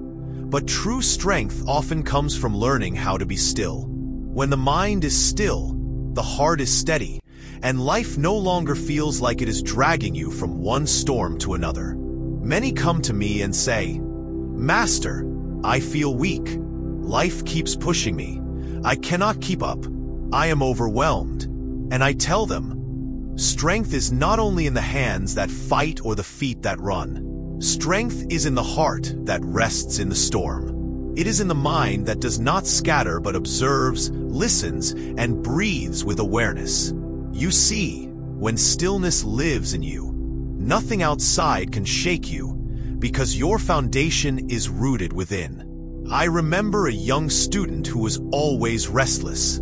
He would fidget, pace, ask questions, seek answers outside himself. One day I asked him to sit and simply breathe with the wind passing through the trees. At first, he felt bored, impatient, even frustrated. But slowly, as he breathed and listened to the quiet, he felt a subtle power rising inside. A power that did not come from noise or action, but from presence. That is the power of stillness. Most people avoid stillness because they fear what they might see inside. When the mind quiets, old thoughts, hidden worries, and unspoken fears rise to the surface. But this is exactly why stillness is powerful. When we face our inner world with gentle attention, we discover that what once seemed uncontrollable is only temporary, passing, like clouds moving across the sky. The sky itself, vast and open, is untouched. You too, my friend, can be that sky. Even anger, frustration, and sadness can be met with stillness. The world teaches us to react, to shout, to move quickly, to resist. But when the mind is still, these emotions are seen without being acted upon immediately. You notice them, breathe with them, and let them pass. This does not mean suppression, it means wisdom. You learn that the river of emotion flows, but the bank, your heart, remains solid and unshaken. Stillness allows clarity. In the quiet moments, decisions become easier, the mind becomes sharp, and the heart knows what is true. We often make choices while swept away by noise and pressure. But when we cultivate stillness, we can respond instead of reacting. Life does not hit us as hard because we are prepared, not with muscle or force, but with awareness and calmness. I once taught a merchant who was constantly anxious about wealth and reputation. "I cannot sleep," he said. "I worry all the time." I asked him to sit under a tree each day and observe the leaves falling. He thought it foolish at first, but gradually he learned to watch the rhythm of life, the gentle flow of nature, and in that stillness, he found that worry no longer controlled him. Strength had grown silently within him. Even in the midst of chaos, stillness is available. Crowds, noise, deadlines, disappointment. They may all press upon you, but stillness is like a deep lake beneath a stormy sky. The waves may churn above, but the depths remain calm. When you cultivate stillness, you find the space to respond wisely, to see clearly, and to act with compassion rather than fear. Stillness is not emptiness. It is not disengagement. It is presence. It is life fully alive, experienced without the clutter of scattered thoughts or constant rushing. The heart that is still notices the small joys, the subtle beauty, the gentle movements of life. A bird's song, a child's laugh, the wind through the leaves, all become vivid, cherished, and grounding. Even fear bows to stillness. When we face uncertainty with a restless mind, fear feels overwhelming. But when the mind is steady, fear becomes manageable. You see it for what it is, a feeling, a thought, not a tyrant. You breathe, you observe, you wait, and gradually fear softens. The heart learns patience, courage, and resilience. Stillness also teaches patience with others. When people act out of anger or confusion, our first impulse may be to react immediately, to defend, to control. But a still heart sees clearly. It understands that everyone is moving through their own storms. In stillness, we can respond with kindness and awareness rather than agitation or harm. Even the passage of time can be embraced with stillness. Many rush through life, thinking they must achieve, possess, or experience everything quickly. But stillness teaches that every moment is enough. A quiet breath, a single step, a gentle smile. These small acts are the threads of a life well lived. When the mind is still, the richness of now becomes visible, precious, and sustaining. Stillness allows joy to deepen. When the heart is not constantly pulled by worry, desire, or distraction, happiness is not fleeting. It is felt fully with awareness. You do not grasp it. You do not cling to it. You simply notice, breathe, and allow it to wash through you. In stillness, joy is alive and pure. Even grief can be met with stillness. Loss comes, inevitably, and the heart aches. But if we are able to sit quietly with our sorrow, to feel it fully without trying to escape, we discover that the pain softens. Stillness does not erase grief, but it allows the heart to carry it with grace, to move through it without being broken. The practice of stillness is not a one-time act. Each breath, each pause, each moment of observation is a step on the path. Slowly, it becomes a way of living, a companion, a gentle teacher guiding the heart and mind through life's turbulence. The strength it builds is subtle, yet unshakable, like roots growing deep beneath a storm-battered tree. Even in ordinary moments, washing dishes, walking along a path, sitting quietly at sunrise, stillness is possible. It is a choice, a gentle attention, a breathing with life rather than against it. And in those ordinary moments, profound strength quietly unfolds. Stillness is also the gateway to wisdom. When the mind is calm, thoughts are clearer, insights arise naturally, and decisions are not clouded by impulse or desire. We see the nature of life, the impermanence of all things, and the possibilities that exist in each present moment. Even in conflict, stillness holds power. The world values action and reaction, but the still heart does not fight with force. It moves with awareness, responds with insight, and acts with compassion. True power is gentle, rooted, and unshakable. Finally, my friend, remember that stillness is always within reach.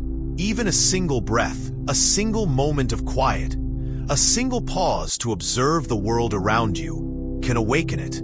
Slowly, gently, the heart grows stronger, the mind steadier, and the spirit unshakable. In stillness, you discover a power that no one can take away, a calmness that carries you through storms, and a presence that is alive, awake, and free. Finding peace amid chaos. Sit with me a while, my friend, and let us talk about peace. Not the kind that comes from running away, hiding, or escaping the world, but the kind that lives quietly in the heart. Even when life is messy, loud, and full of troubles, many people search everywhere for peace, as if it were a distant place, a quiet meadow far from the noise of the city or the problems of life. But peace is not somewhere far away. It is within you, waiting quietly, like a seed beneath the soil, ready to grow when you give it care and attention. We often think peace comes from having everything under control, from arranging life perfectly so nothing disturbs us. But life is not like that. Life is unpredictable, messy, sometimes unfair. And when we cling to the illusion of control, our hearts are always tense, always preparing for the next storm. Buddhism teaches that peace is not the absence of chaos, but the ability to stay calm and steady within it, like a deep lake beneath a stormy sky. I remember a young man who came to me, restless, anxious, his mind spinning with worry about work, relationships, and the future. "Master," he said, "I cannot find peace. Everything inside me is loud and messy." I asked him to sit and simply watch his breath, to notice the rise and fall of his chest, to feel the air moving gently in and out. At first, he was impatient. He thought, "What good is this? I have so many problems." But slowly, as he focused on the quiet rhythm of his own breath, He felt a tiny calmness settling in his chest, a gentle stillness he had never noticed before. Peace often hides in the smallest things. A quiet breath, a warm cup of tea, the laughter of a child, the gentle rustling of leaves in the wind. These ordinary moments contain peace if we notice them. Most people miss it because they are too busy chasing grand achievements, wealth, or recognition. But peace does not demand grandeur. It asks only presence, attention, and willingness to rest in the now. Anger and frustration often block peace. When someone hurts us, when life disappoints us, our first reaction is to fight, resist, or complain. But these reactions only feed chaos, making our hearts restless. When we pause, breathe, and watch the anger rise and fall like waves, we discover that we are not the anger itself, but the awareness that witnesses it. This realization is the doorway to calmness. Fear, too, keeps peace far away. Fear of failure, fear of loss, fear of what might happen tomorrow. It can dominate the mind, making each day feel heavy and tense. But fear, like any emotion, is temporary. When we observe it gently, without judgment, when we breathe with it instead of against it, we realize that fear cannot destroy the calm within us. It is like clouds passing across the sun. The sun remains, quietly shining. Even grief and sorrow can coexist with peace. Losing someone, experiencing disappointment, or facing life's inevitable hardships does not mean peace has vanished. In fact, peace is most precious when the heart is tender, when we allow ourselves to feel deeply without being consumed. Buddhism teaches that the heart can be wide enough to hold both sadness and serenity, sorrow and calm, all at once. I remember a monk who lived in the mountains. He was old, with wrinkles like the folds of the earth, and yet his presence was calm, steady, unshakable. People asked him, "How do you stay so peaceful with so much pain in the world?" He smiled gently and said, "I do not resist life. I let it move through me like the wind. I feel it, and I breathe with it. Peace is not mine. It is always here. I only need to notice it." Even in daily life, peace can be practiced. A moment of patience in traffic, a gentle word to someone in anger, a mindful step on a quiet path. All these are acts of returning to calmness. Peace is not a distant goal. It is woven into the ordinary, the routine, the small acts that often go unnoticed. Many people think peace requires solitude, silence, or escape. But true peace can live amidst noise, people, and activity. The mind that is aware, that is present, that breathes gently through chaos, discovers that stillness does not depend on surroundings. A crowded marketplace, a noisy home, even a chaotic workplace cannot disturb the heart that rests in quiet awareness. Peace grows with compassion. When the heart softens toward others, when we release judgment, resentment, and anger, we open a space where calmness naturally arises. Buddhism teaches that peace is not only inner, it is relational. The more kindness we extend, the lighter and freer our hearts become. Even desires and cravings can disturb peace. The urge for recognition, comfort, or approval constantly pulls the mind away from the present. But when we notice these desires without clinging, when we allow them to pass like leaves floating down a stream, the mind settles. Peace is not found in satisfying every wish. It is found in releasing attachment, in accepting what is, and in resting with life as it flows. The practice of meditation is not about escaping life. It is about meeting life fully, with awareness, gentleness, and calm. Sitting quietly, watching the breath, feeling the body, noticing thoughts without judgment. These simple practices cultivate a reservoir of peace that carries us through life's storms. Even mistakes and regrets can be met with peace. The mind often replays errors, wishing things were different, creating chains of guilt or shame. But when we bring awareness to these thoughts and let them pass, we learn that peace does not mean perfection. It means accepting ourselves fully, with tenderness, even in imperfection. Peace also teaches resilience. When we face difficulties, when loss or disappointment comes, the mind that has cultivated calmness can navigate the waves with clarity. We respond rather than react. We see options instead of panic, and we move through life with courage born from gentle steadiness. Even joy is deeper when paired with peace. Happiness that is fleeting, grasped and clutched, disappears quickly. But the calm heart experiences joy fully, noticing it, feeling it, and allowing it to exist without dependence. Peace becomes the foundation for true contentment, a quiet garden where joy blooms naturally. The world may be loud, chaotic, and full of challenges, but within you there is a space untouched, unshakable, and alive. Buddhism teaches that this space is always present, waiting to be recognized, to be rested in, to be nourished. It is a gift quietly offered in every breath, every pause, every moment of awareness. Even in conflict, peace holds power. The world values shouting, force, and domination, but the heart that rests in calmness sees clearly, acts wisely, and moves gently. True influence, true strength, is born from serenity, not chaos. Peace does not demand perfection. It does not require that life be easy, that people be kind, or that the world be fair. It requires only that we breathe, notice, and allow the quiet to grow within us.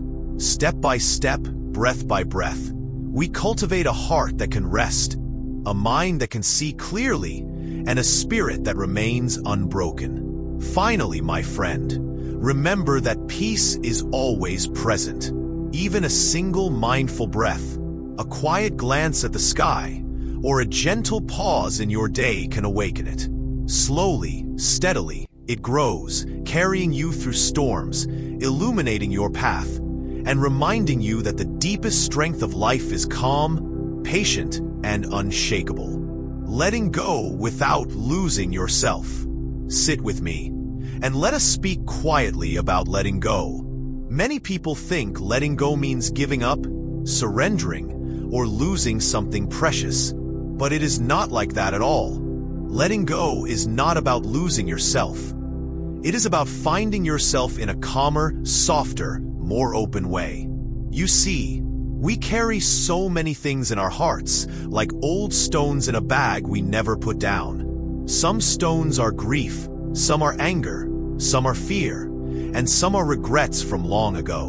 When we carry them forever, our shoulders sag, our hearts ache, and our minds feel heavy. Letting go is learning to set down these stones, one by one, and notice how much lighter life feels. I once saw a young woman who clung tightly to the memory of someone who had hurt her. Every day she replayed the pain in her mind, sharpening it, polishing it like a jewel she never wanted to lose. "Master," she said, "I cannot let it go. It is part of me." I looked at her and said, "You think it is part of you, but it is only something you are holding. You are bigger than this memory. You have always been bigger, but you forgot." She did not understand at first, but slowly, through patience and gentle practice, she began noticing moments when she could breathe without the memory pressing down. Those moments were the first whispers of freedom. Letting go is not an instant act. It is like learning to ride a boat gently down a river. At first, you grip the oars with fear, thinking if you release them, you will drift or fall. But the river carries you in ways you cannot control, and slowly, you notice that trust is not losing, it is moving with the flow. The current may twist and turn, it may brush against rocks or trees, but the boat remains steady if you do not fight. In life, the stones we carry are like the rocks in the river. If we clutch them, we are battered. If we let them float by, we are free to glide along, light and unafraid.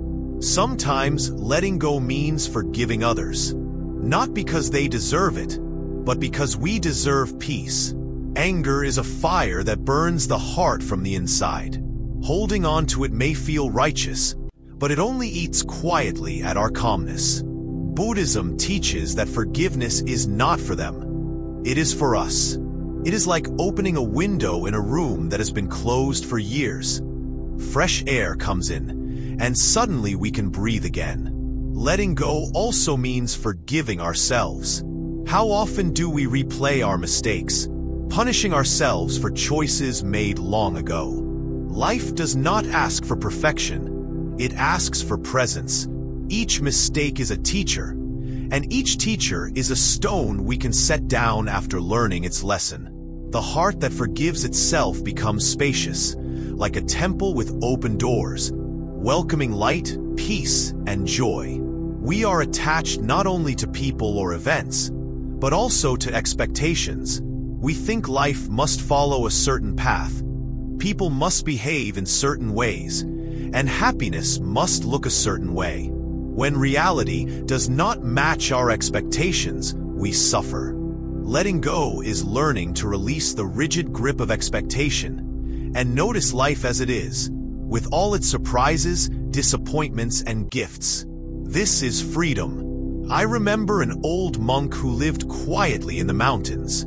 He had very little in the way of possessions, yet he radiated calm. People asked him, "Master, how can you be so free when you have so little?"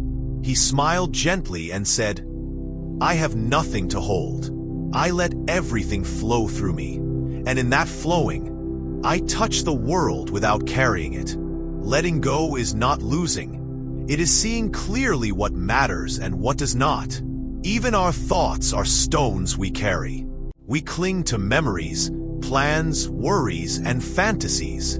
Letting go is noticing these thoughts, understanding they are passing, and choosing not to build walls around them. We do not empty the mind by force. We simply watch, breathe, and let thoughts move like clouds across the sky. Some clouds are dark, some are light, but none last forever. Desires too are stones. The craving for comfort, recognition, love, or security can trap us if we hold too tightly. But when we allow desires to come and go without clinging, we notice a quiet joy beneath the want. This joy does not depend on fulfillment. It is calm, steady, and quietly deep. Letting go does not make us weak. It makes us strong in a quiet way. Life can strike, people can disappoint, and plans can fail. But the heart that practices letting go remains unbroken. It bends without snapping, flows without being lost, and shines without needing to prove anything. Even sadness can be let go gently. We do not push grief away. We do not swallow it or hide it. We sit with it, breathe with it, and slowly it softens. It does not vanish immediately, but the heart grows capable of holding both sorrow and peace. This is the art of letting go without losing yourself. The world may pull, push, and demand, but the mind that practices letting go notices each pull and responds with gentleness. It is like a tree that bends in the wind without breaking. The wind may howl, but the tree remains rooted, strong, and calm. Letting go is also a practice of love. When we release attachment, we are free to love more fully. Love that clings, fears, and demands is heavy. Love that releases, observes, and embraces is light. It carries us and others without crushing the spirit. Even the past can be let go. We cannot change what has been. We can only rest in the now, allowing what is to shape our path. Letting go does not mean forgetting. It means not being trapped. Each moment is a chance to practice freedom, to set down stones, and to walk lightly. Even the future can be let go. Anxiety about tomorrow keeps the heart restless. When we notice these fears without judgment, they lose their weight. Peace grows in the space left when we stop clutching what is not yet here. Letting go is not a one-time event. It is a lifelong practice, a river that flows through each day. Sometimes the current is gentle, sometimes strong. Sometimes we lose our grip and panic. But each moment is a chance to try again, to breathe, to notice, and to release. Even small things matter. A word we should not have spoken, a resentment held quietly, a memory cherished too tightly. Each can be gently set down. Over time, these small acts of letting go transform the heart into a space of calm, clarity, and openness. True letting go is compassionate. We do not force. We do not push harshly. We notice, we breathe, we allow, and we release. It is tender, like handling a fragile bird, careful and loving, knowing that freedom cannot be forced. It must be invited. Even when life brings storms, the heart that has practiced letting go stays steady. Waves may rise, wind may howl, but the river flows and the boat carries us. This is the wisdom of Buddhism. Freedom is always within reach if we are willing to let go with love, patience, and gentleness. Remember, my friend, letting go is not losing. It is discovering the quiet strength that has always been there. Step by step, breath by breath, stone by stone, we set down the burdens we were never meant to carry alone. And in that space, we find our true selves, standing unshaken in life. Sit with me, and let us speak quietly about strength, real strength. You know, life has a way of shaking us, sometimes gently, sometimes with a storm that seems impossible to endure. People often think strength is about fighting back, holding tightly, or proving themselves. But real strength, the kind that no one can break, is quiet. It does not need to shout. It does not need to push or control. It simply is, like a mountain that stays firm while the wind blows, the rain falls, and the seasons change. I remember a student who came to me once, carrying a heavy heart. He said, "Master, people hurt me, life disappoints me, and I feel so small. How can I ever be strong?" I looked at him and said softly, "Strength is not in resisting the world. Strength is in embracing it without losing yourself. It is in standing, even when the earth beneath you trembles, and in smiling when the clouds cover the sun." He didn't understand at first, but slowly, he began to see what I meant. Strength is not what you hold. It is what holds you. When we face difficulties, our first instinct is often to fight, to struggle, to resist. But resistance often breaks us. Buddhism teaches a different way. It is not giving up, and it is not submission. It is understanding the nature of things, impermanent, flowing, and often beyond our control, and finding peace in that understanding. Like a river meeting a rock, we do not stop the water. The water flows around over, and sometimes even shapes the rock. Life is like that river, and our hearts can learn to flow without being broken. We often think that other people's opinions, judgments, or actions define us, but a heart that stands unshaken knows its own center. No insult, no betrayal, no disappointment can pierce it deeply, because it has learned that its value does not come from outside. Imagine a tree in the middle of a field. The wind may buffet its branches, rain may bend them, but the tree stands because its roots are deep and wide. We must grow such roots in our hearts, rooted in calm, clarity, and understanding. Even when we fail, we are not broken. Failure is part of life's teaching. We stumble, fall, and sometimes lose our way, but the heart that has learned to stand unshaken rises again. Buddhism shows us that failure is not a scar. It is a mark of learning, a part of the path. Each fall is an opportunity to notice, to breathe, and to rise with a heart a little stronger, a little softer, and a little wiser. Sometimes the hardest part of standing unshaken is facing our own mind. Our thoughts swirl like a storm inside us. Fears, doubts, regrets, anxieties about tomorrow. The mind that cannot rest becomes its own enemy. But when we sit quietly, notice the thoughts, and allow them to pass without clinging, we discover a stillness that cannot be disturbed. It is in this inner stillness that real strength grows. We are tested by people too. Some will betray, some will deceive, some will try to pull us down. But a heart that is grounded does not crumble. It sees clearly, it responds with awareness, not reaction, and it moves with dignity. Buddhism teaches us that attachment and expectation are the chains that make us fragile. When we loosen them, we stand firm, free from the sway of others' words or actions. Even sorrow and grief, which feel heavy and endless, cannot break us if we learn to meet them with awareness. Feeling deeply does not make us weak. It makes us human. But when we observe feelings without being consumed by them, they become waves we can ride rather than walls that trap us. Strength grows in this meeting of heart and life. Life is unpredictable. People leave, plans fail, health wanes, and fortunes shift. Yet the heart that stands unshaken is not at the mercy of these changes. It does not cling to what passes. It does not fear loss because it has found a center that no one can touch. This is not arrogance. It is freedom. Even joy is part of this teaching. True strength does not avoid happiness or pleasure.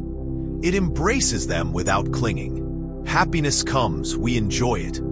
Happiness goes, we remain calm. The heart that can flow with life in all its colors is unshakable, because it does not depend on any single thing for its stability. We practice this in small ways too. In daily life, small challenges test our calm. A rude word, a small disappointment, a missed opportunity.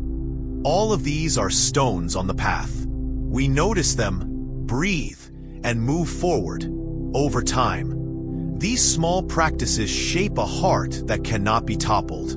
Even our dreams and desires must be held lightly. We often think that achieving them is the key to strength, but clinging too tightly to any outcome makes us brittle. Strength is learning to act fully, with effort and care, while letting go of attachment to the result. This is the heart of Buddhism. Effort without grasping, presence without clinging. Even our relationships, which touch our deepest selves, are part of this teaching.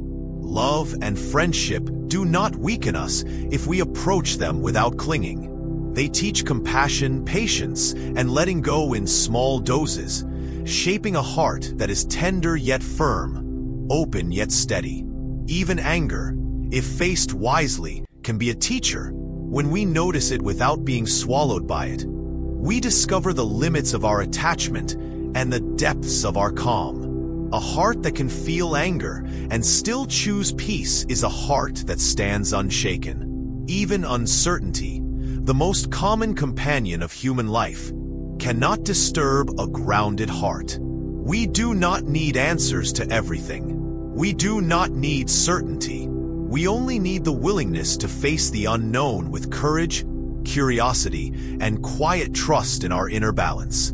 Even solitude, often feared, becomes a sanctuary for strength. In moments alone, we meet ourselves fully. We listen, we breathe, we notice, and we grow.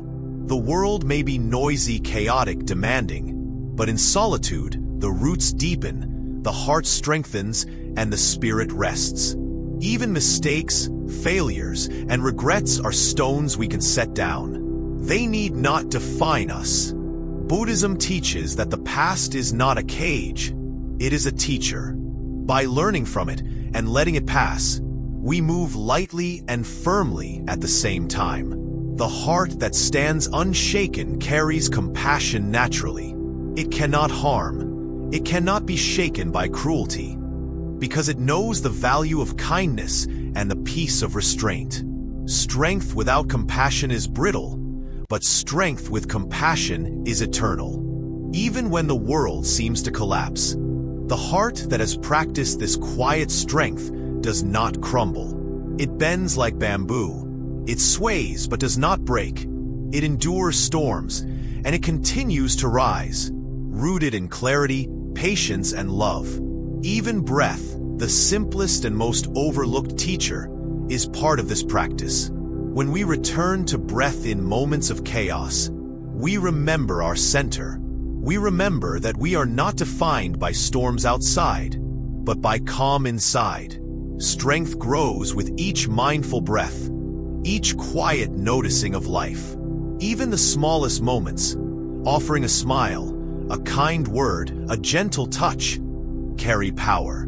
They are proof that the heart is unshaken, that kindness can persist even when life is harsh. Buddhism teaches that the true measure of strength is in these moments, repeated again and again, quietly, steadily, gently.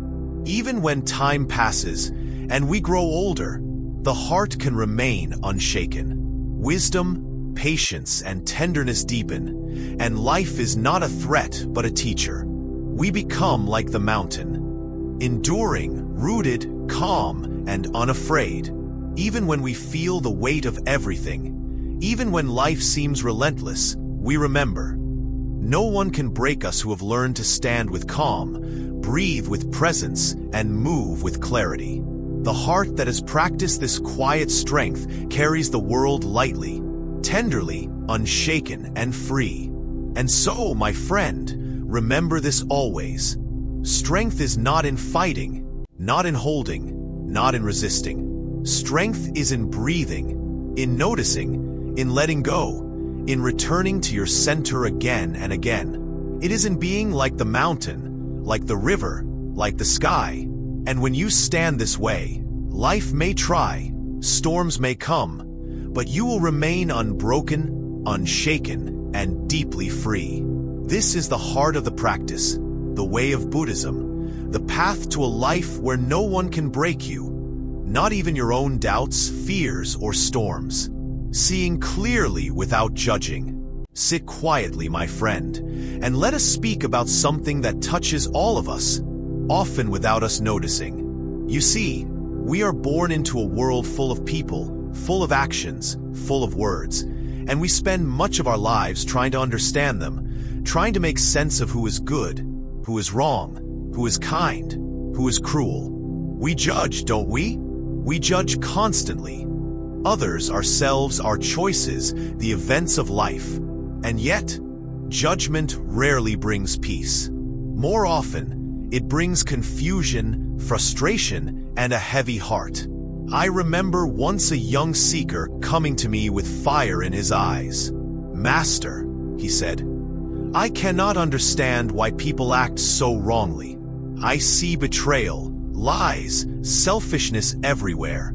How can I judge them and know what is right?" I smiled softly and said, "Judgment, my child, is a heavy burden. It is like carrying stones in your pocket all day.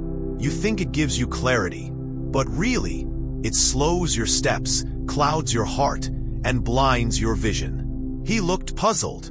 "But Master, if we do not judge, how do we know who is right?" I shook my head gently. Seeing clearly is not about labeling things as right or wrong. It is about noticing, without the weight of blame, without the chains of opinion. It is about letting the heart rest, even when the mind wants to act. You see, life is never simple.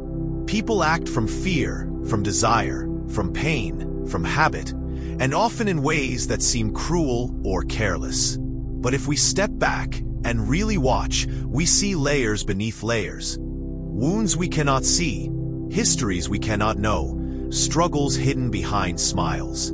Every action has a cause, a context, a story. When we begin to notice these without attaching judgment, something opens inside us.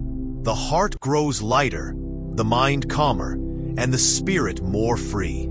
Even our own actions, my friend, are judged harshly by ourselves. How often do we scold ourselves for small mistakes, for moments of weakness, for words we spoke too sharply or decisions we made in haste? You have seen the storm it brings within, haven't you? But the heart that learns to see without judgment meets itself with the same calm and curiosity it offers to others. Mistakes are not shameful. They are lessons, mirrors, reflections of the human journey. When we learn this, even failure becomes gentle. Even sorrow becomes a teacher. People often ask, "Master, if I do not judge, will I be weak?" This is a misunderstanding. Seeing without judging is not weakness. It is strength tempered with wisdom. It is like standing in a forest and listening to the wind. You notice the rustling leaves, the bending branches, the distant bird song. You see what is, without needing to label it, control it, or change it. This is not passivity. This is presence, clarity, and understanding. It is a strength that cannot be broken, because it does not rely on the approval of the world. Judgment comes from attachment, you see. Attachment to ideas of right and wrong. Attachment to how people should behave. Attachment to how life must unfold. When we loosen this attachment, even slightly, the heart breathes easier. We begin to notice things as they are, not as we wish them to be. The pain that comes from judgment begins to fade. We stop pushing against life and instead flow with it, noticing its colors, its movements, its subtleties. Sometimes, seeing without judging reveals things we would rather not see. We see cruelty, greed, dishonesty, selfishness, and it is tempting to react, to condemn, to label and reject. But if we respond from judgment, we often mirror the same energy we resist. The heart becomes heavy again. Instead, if we meet these truths with awareness, without judgment, we can respond with wisdom. Perhaps action is needed, but it is action born from clarity, not from anger or fear. Even compassion grows stronger when we see without judging. A heart that is quick to label and condemn often cannot feel the full depth of another's suffering. But a heart that notices without judgment opens to empathy. It sees the hidden pain, the struggles behind actions, and even if it does not excuse cruelty, it does not become entangled in hatred. Compassion flows freely, like a river, because it is not bound by ideas of right and wrong. Even when faced with betrayal, seeing without judging softens the impact. Imagine being struck by someone's harsh words or actions. If you immediately judge them, your heart locks up, your mind spins with stories and blame, and the pain deepens. But if you pause, notice, breathe, and release the need to judge, the pain is not gone, but it becomes lighter, more bearable. Your clarity returns, and your steps forward are not hindered by chains of resentment. Even in our communities, judgment causes tension and separation. Families, friends, colleagues. So often we are caught in cycles of opinion and blame. If each of us practiced seeing clearly without judging, imagine the peace that could arise. Misunderstandings dissolve, anger softens, and relationships take root in trust and clarity rather than suspicion and resentment. Even ourselves in the mirror, the reflection we often criticize and compare, can be met with this gentle clarity. Every imperfection, every scar, every hesitation is a part of being human. When we see ourselves without harsh judgment, the mind relaxes, the heart opens, and the spirit feels free to grow. Acceptance does not mean complacency. It means understanding what is, and from that understanding, moving forward with care and attention. Even life's unpredictable events, which often spark immediate judgment, can be received with a softer heart. Loss, disappointment, change. These shake us, tempt us to label them as unfair or wrong. But if we notice without judging, we discover the subtle lessons, the hidden gifts, the paths that unfold slowly and gently. Life is never simply black or white. It is shades, layers, rhythms, and understanding this is seeing clearly. Even anger within us can be met with this gentle clarity. When rage or irritation arises, the first instinct is to judge it. I should not feel this. This is wrong. But noticing it without judgment allows the storm to pass. We understand it. We witness it. We do not become it. And in this space, wisdom and calm grow stronger. Even our dreams and expectations, which we cling to, are better approached with seeing without judgment. If a dream fails, if a plan collapses, if a person leaves, the immediate judgment can feel like a blow. But if we observe what has happened with clarity, without blaming, without resisting, the lessons emerge naturally, and the heart remains light and strong. Even the ordinary moments, seemingly trivial, teach this practice. A friend's harsh tone, a stranger's impatience, a small setback at work. All these are stones placed in our path. If we respond with judgment, we stumble, we carry weight, we suffer. But if we notice without judging, the moments pass, the heart remains calm, and life unfolds with gentle rhythm. Even gratitude deepens when we see without judgment. We notice the small joys, the laughter of a child, the warmth of sunlight, the quiet of early morning, without comparing or labeling. Life becomes richer, not because it is perfect, but because we see it clearly, without the fog of judgment clouding our vision. Even love is clearer when judgment is removed. Loving another does not mean controlling, changing, or demanding perfection. Seeing clearly without judging allows love to breathe. It allows people to be as they are, while we remain rooted in understanding and compassion. Even sorrow, grief, and loss, which often trigger judgment and blame, are met differently when we see without judging. We allow ourselves to feel fully, to notice deeply, and yet the heart does not break under the weight of opinion. The clarity allows us to move with grief, not be trapped by it.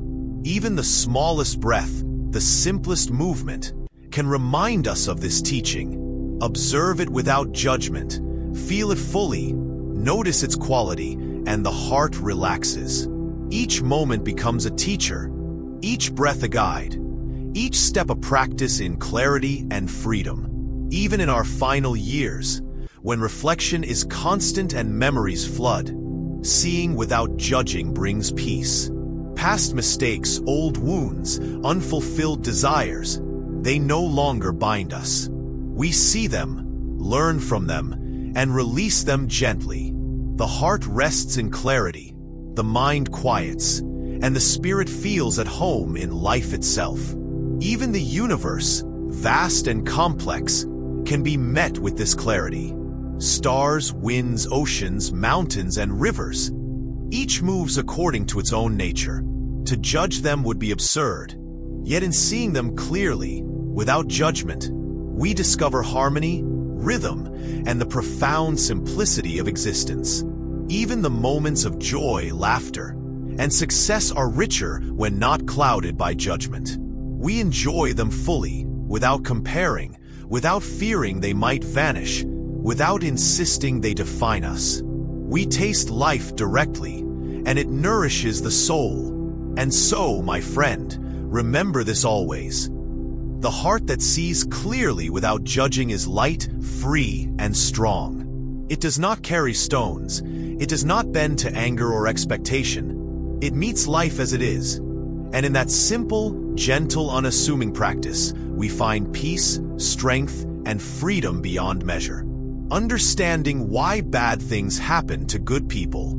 Sit with me a while, my friend, And let us talk about something that has puzzled people since time began. You may have felt it yourself, haven't you? Watching someone who is gentle, kind, giving, and full of good intentions suffer more than others, while those who are cruel, selfish, or careless seem to glide through life untouched. We look at this, and our heart aches, and the mind asks, why? Why is this happening? Why does the universe let this happen? You see, this question is very natural.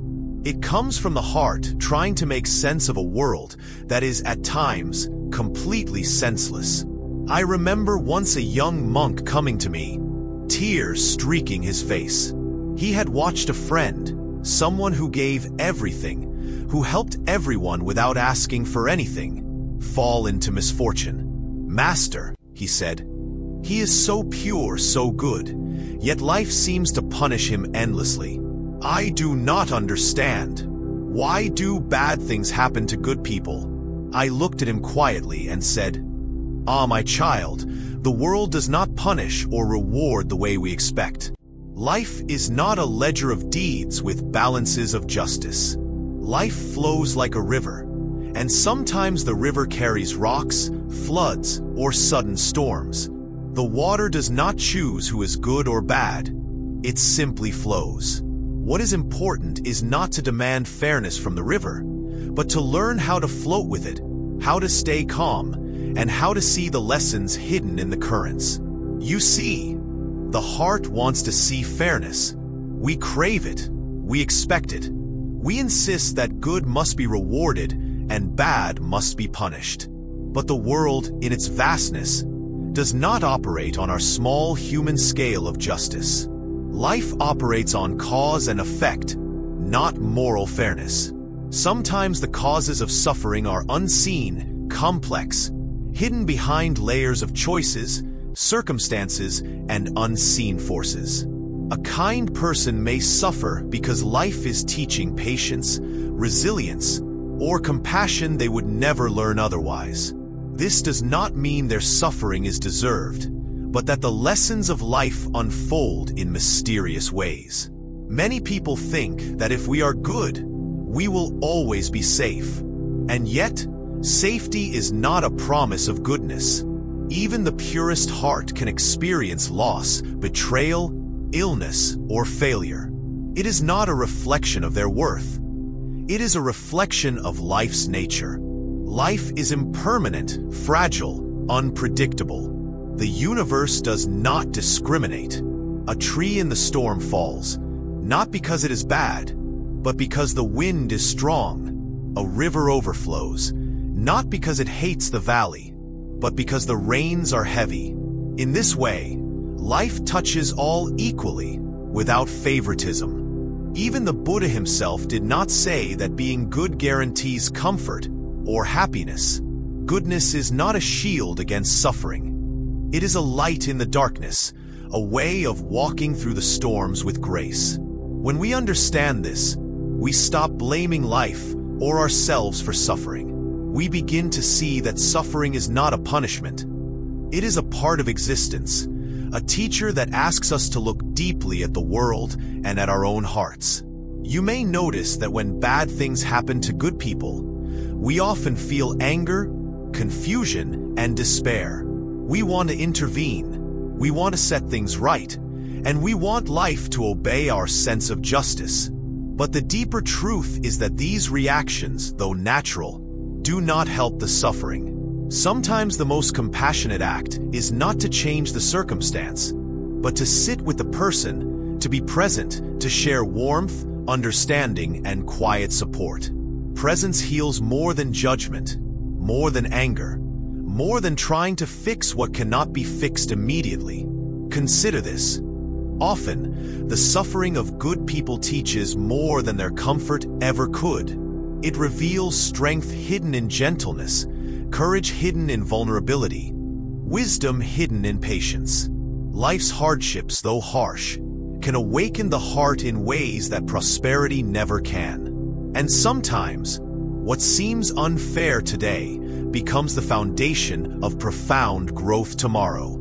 A A seed buried deep in the soil feels the weight of darkness, the pressure of earth, and yet it sprouts stronger, reaching toward the sun. We often fear suffering because we associate it with weakness, failure, or injustice. But suffering, when met with awareness, humility, and openness, becomes a mirror. It shows us our attachments, our expectations, our illusions of control. A good person who suffers may teach others how to respond with kindness, how to hold steady when the wind is strong, how to maintain the heart's purity when the world seems harsh. This is not consolation. It is a quiet truth of existence. Even when we witness injustice, it is tempting to shout, to blame, to demand cosmic retribution. But life is rarely so simple. There are layers beneath layers. Causes stretch far beyond what we can see. Sometimes, the kind person suffers because the world requires them to hold space, to be a support, to teach through example. Their pain ripples outward, touching lives in ways invisible to the eye. Every act of goodness, every patient moment endured, becomes a thread in the fabric of existence, unseen but essential. We may also notice that bad things sometimes happen to good people to awaken the observers. You, my friend, may feel shock, anger, or confusion when you see a kind heart struggle. And in this witnessing, you learn empathy, humility, and deep understanding. Life does not only teach the one who suffers, it teaches everyone who pays attention. The pain of others becomes a mirror for our own growth. A call to practice patience, compassion, and non-attachment.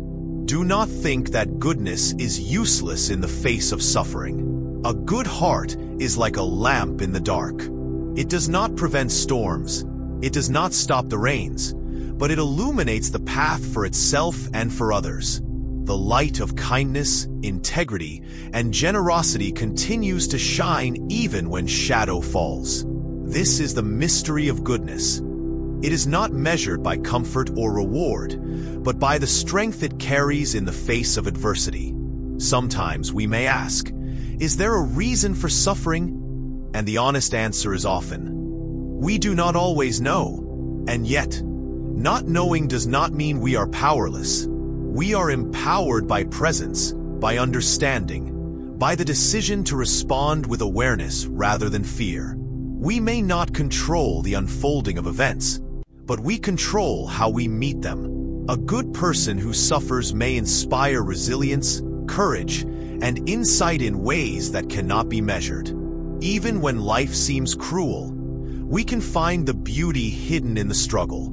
A kind soul enduring hardship may learn subtle compassion that cannot be taught otherwise. They may discover patience, humility, and deep joy in small moments. Their suffering does not define them. Their response to it does. And in this, we see the quiet power of goodness enduring even in a world of unpredictability. You may notice, my friend, that understanding why bad things happen to good people does not remove the pain. It does not make grief disappear. It does not erase loss. But it softens the heart, frees the mind from endless questioning, and allows space for acceptance. Acceptance does not mean approval or indifference. It means noticing reality as it is, and choosing to meet it with clarity, compassion, and courage. Even the smallest gestures in this understanding matter. Sitting with someone who suffers, offering a listening ear, holding their hand, or simply acknowledging their pain. These acts carry profound meaning.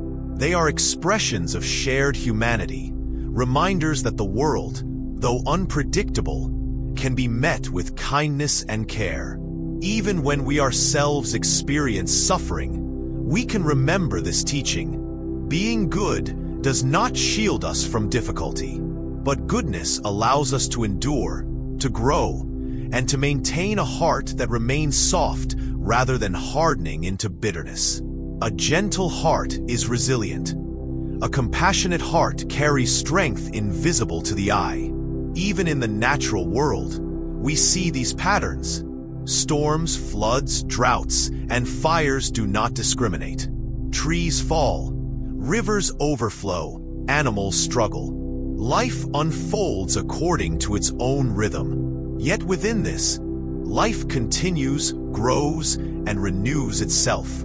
There is a lesson here. We do not need life to be fair to live fully and kindly. We only need to be present, aware, and gentle, even in hardship. Even in the lives of historical sages, kind souls often endured hardship.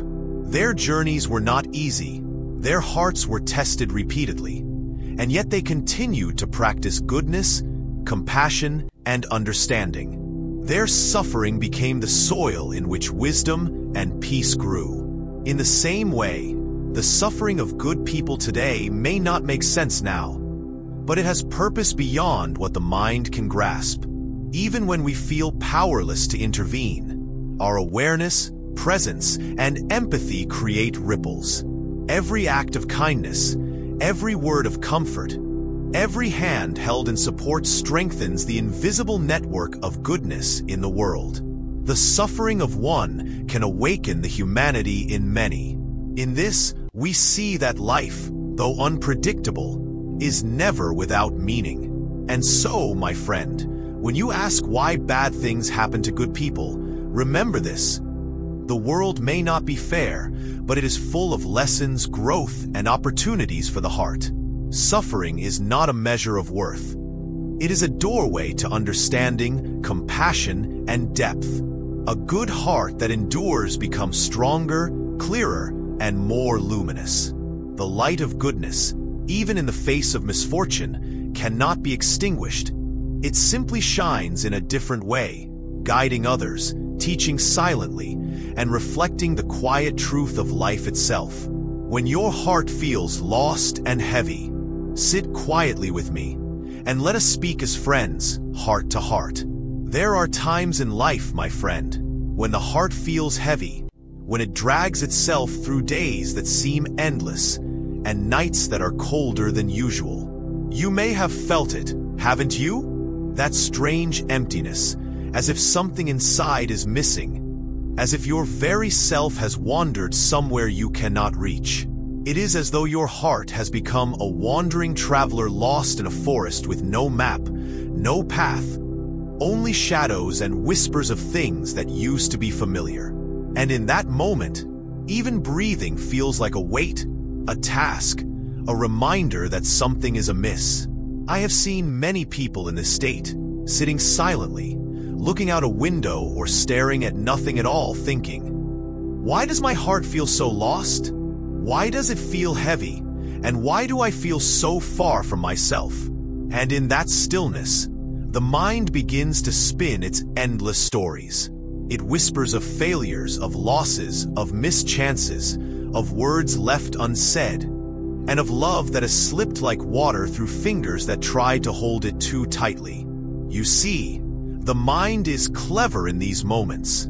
It wants to explain, to reason, to put the heaviness into neat boxes, but the heart does not want explanations. It wants presence. It wants gentleness. Many people try to shake the feeling, to run from it. They fill their days with noise, with work, with distractions, hoping that movement can somehow lift the weight. But running only deepens the distance between the mind and the heart. The more you flee, the more lost the heart becomes. There is no shame in this. The heart is allowed to feel lost, and the mind is allowed to wander. The key is not in fleeing, but in turning gently toward the heaviness, in acknowledging it without judgment, like a river noticing a stone lying in its path without trying to remove it immediately. I remember once, a young seeker came to me, his shoulders hunched, eyes dim. He said, "Master, I feel like I've lost myself. Everything I loved feels far away, and I do not know how to find it again." I did not give him advice right away. Instead, I asked him to sit with me under the old cedar tree outside the temple, where the wind whispered through the branches. I ask him to breathe with the wind, to feel the rhythm of life moving even while his heart felt still. And slowly, almost imperceptibly, he began to notice the small stirrings of life inside him. The heartbeat, the breath, the warmth of the sun on his skin. The heart may be lost, but the body is still here, still alive, still capable of noticing. You see, my friend, when the heart feels lost, it is not broken beyond repair. It is simply asking for attention, for kindness, for understanding. We often think that the only way to heal a heavy heart is through big changes, dramatic actions, or immediate solutions. But sometimes, the heart heals in whispers, in small acts of noticing, in patience, in the quiet presence of being with oneself. It begins with simply sitting, breathing, and acknowledging, I am here, even if I feel lost. I am alive, even if my path is unclear. The mind will resist this stillness. It will say, do something, move, fix it.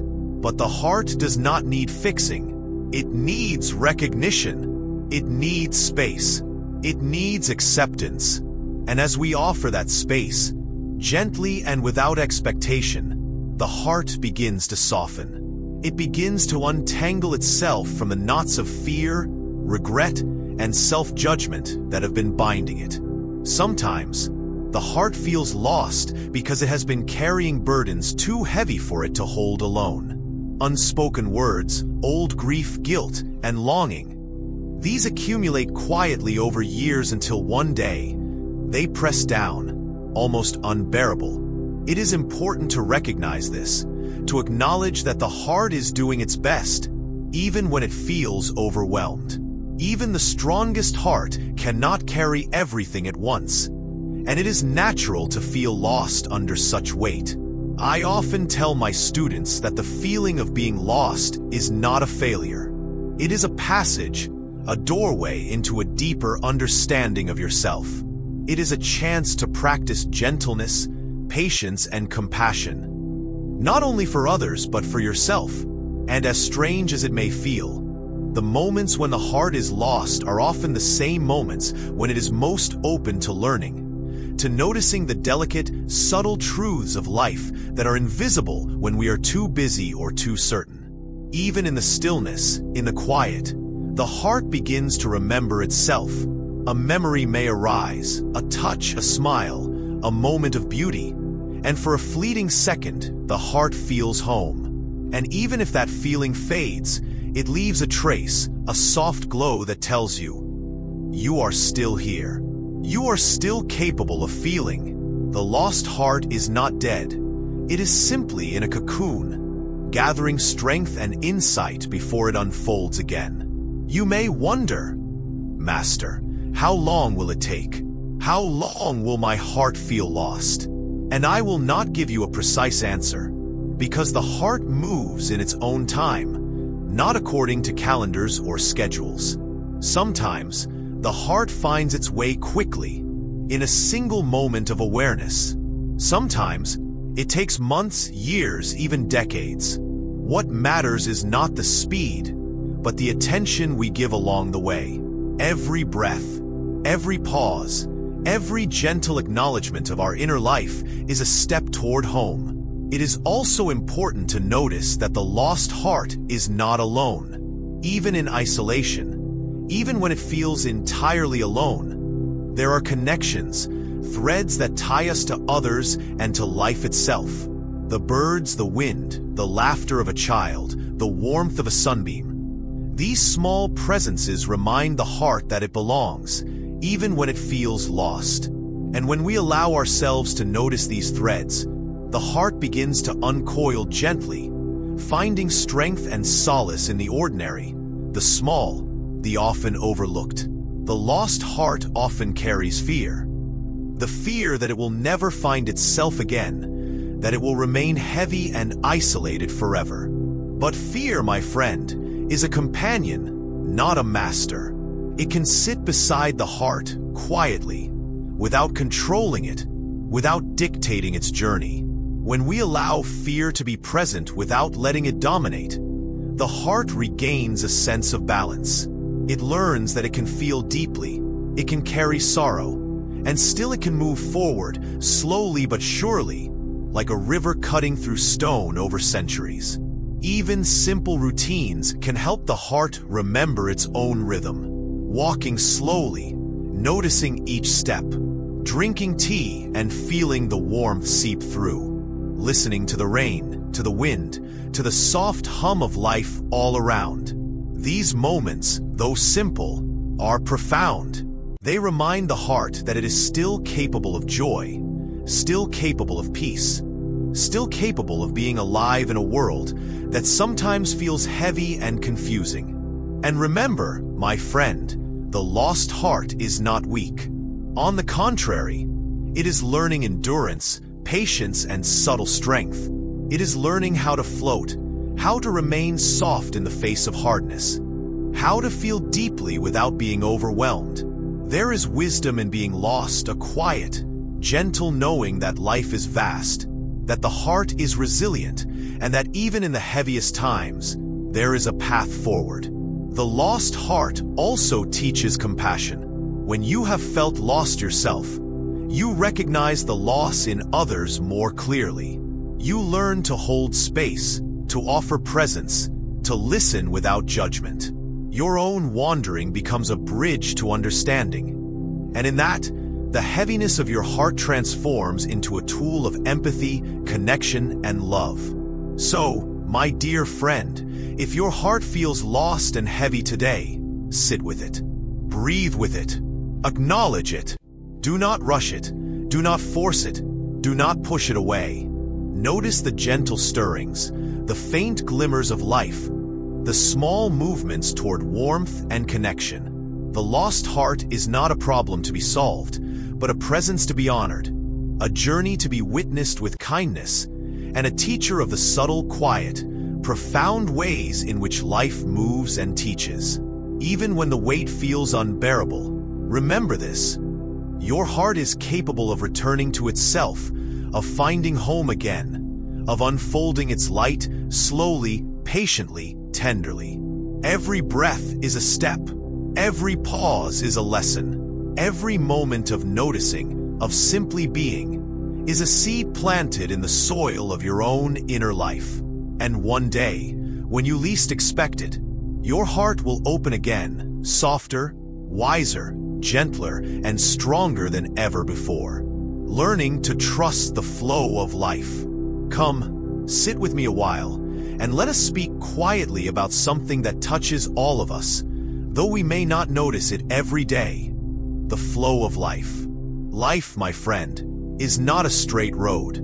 It does not bend or twist according to our plans, and it rarely arrives at the destinations we think we have chosen. Often, it moves like water, sometimes calm and gentle, sometimes rushing and wild, and many of us spend so much of our lives trying to hold it still, trying to grasp it, to steer it exactly where we want it to go.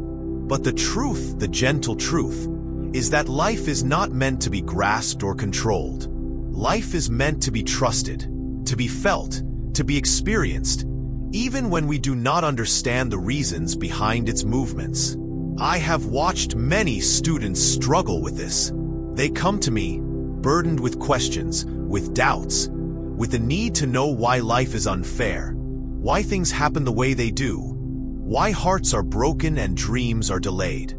And I tell them, the river does not ask why it must bend around the stone. It simply flows, and in flowing, it becomes the river.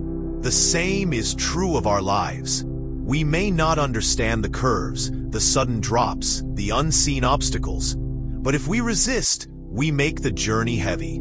If we trust, if we allow ourselves to move with it, even the turbulence can teach us something valuable. Trusting the flow does not mean doing nothing. It does not mean laziness or avoidance. It means presence. It means noticing the current, feeling where it moves, and responding with awareness and gentleness. Imagine standing in a stream. You feel the water against your legs, and if you stiffen, if you try to fight it, you may stumble or fall. But if you allow your feet to adjust, if you lean slightly with the movement, you will find that the water supports you in ways you could not anticipate. Life, in the same way, supports us when we stop resisting and start listening. I remember a young woman who once came to me carrying the weight of her own expectations. She wanted everything to be perfect, her career, her relationships, her inner peace, all neatly arranged like a row of blossoms in a garden. But when things did not unfold as she imagined, she felt disappointment, anger, and fear. She asked me, "Master, why can't life be simple?" And I told her, life is not a garden we plant for ourselves alone. It is a vast forest, full of trees we cannot name, paths we do not know, and creatures that appear without invitation. It is alive, and it moves on its own rhythm. She looked at me, confused, and I smiled gently. "Trust does not come all at once," I said. "It comes in moments. A moment of letting go, a moment of noticing, a moment of surrendering your need to control. In those moments, the heart learns to move with life instead of against it." And slowly, over weeks, months, she began to notice the small gifts of life. The sudden laughter of a friend, the smell of earth after rain, the quiet comfort of a warm cup in the morning. Each small moment was a thread weaving her back into the flow, teaching her that life does not abandon us, even when we feel lost. Trusting the flow also requires patience, and patience is a teacher few of us truly understand. We want everything immediately. We want clarity, resolution, answers. But the river does not hurry to show its secrets. The mountains do not move to meet our wishes. Patience is the gentle art of noticing, of waiting without anxiety, of being present even in uncertainty. It is a willingness to allow life to unfold at its own pace, knowing that what is meant for us will arrive, though perhaps not in the way we imagined. I have seen many hearts ache because they are impatient. They see others moving forward, achieving, loving, and they ask, "Why not me? Why is my path so slow, so uncertain?" But the truth is, each heart moves at its own pace. Each river bends differently around its stones. Comparing your journey to another's only creates turbulence in your own flow. Trusting the flow means focusing on your own path, your own river, and feeling the rhythm of your own heart as it moves with the current.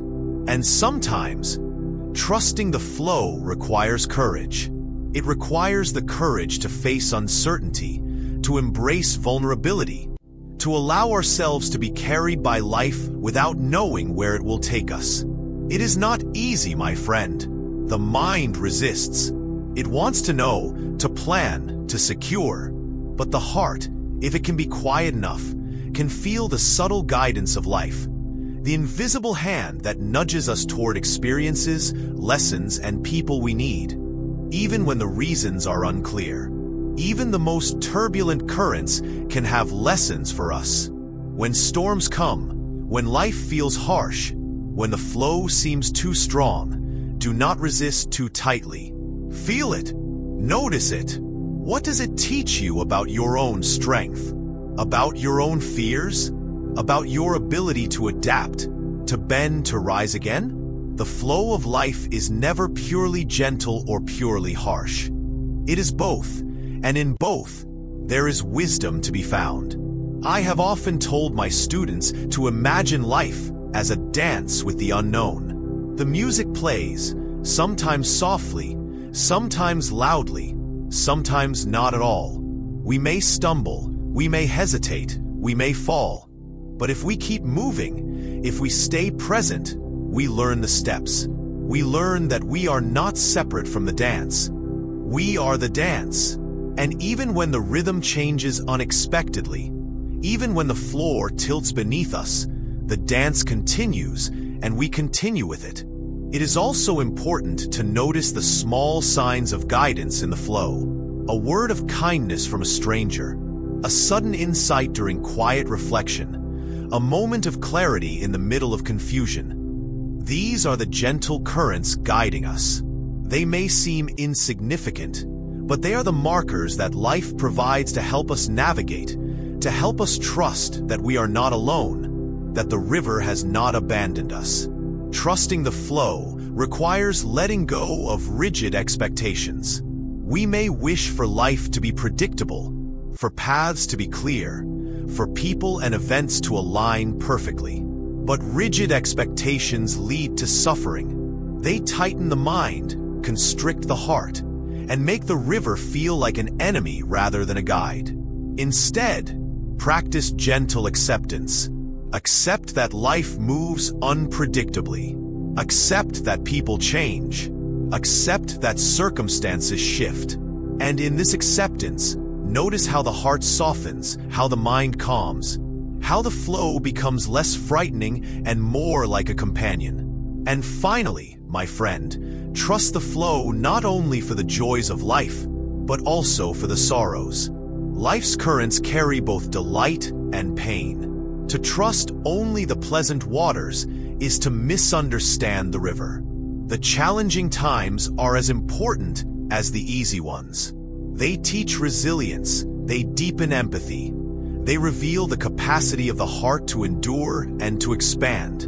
Without them, the gentle currents would be meaningless, for the heart would never learn its own depth.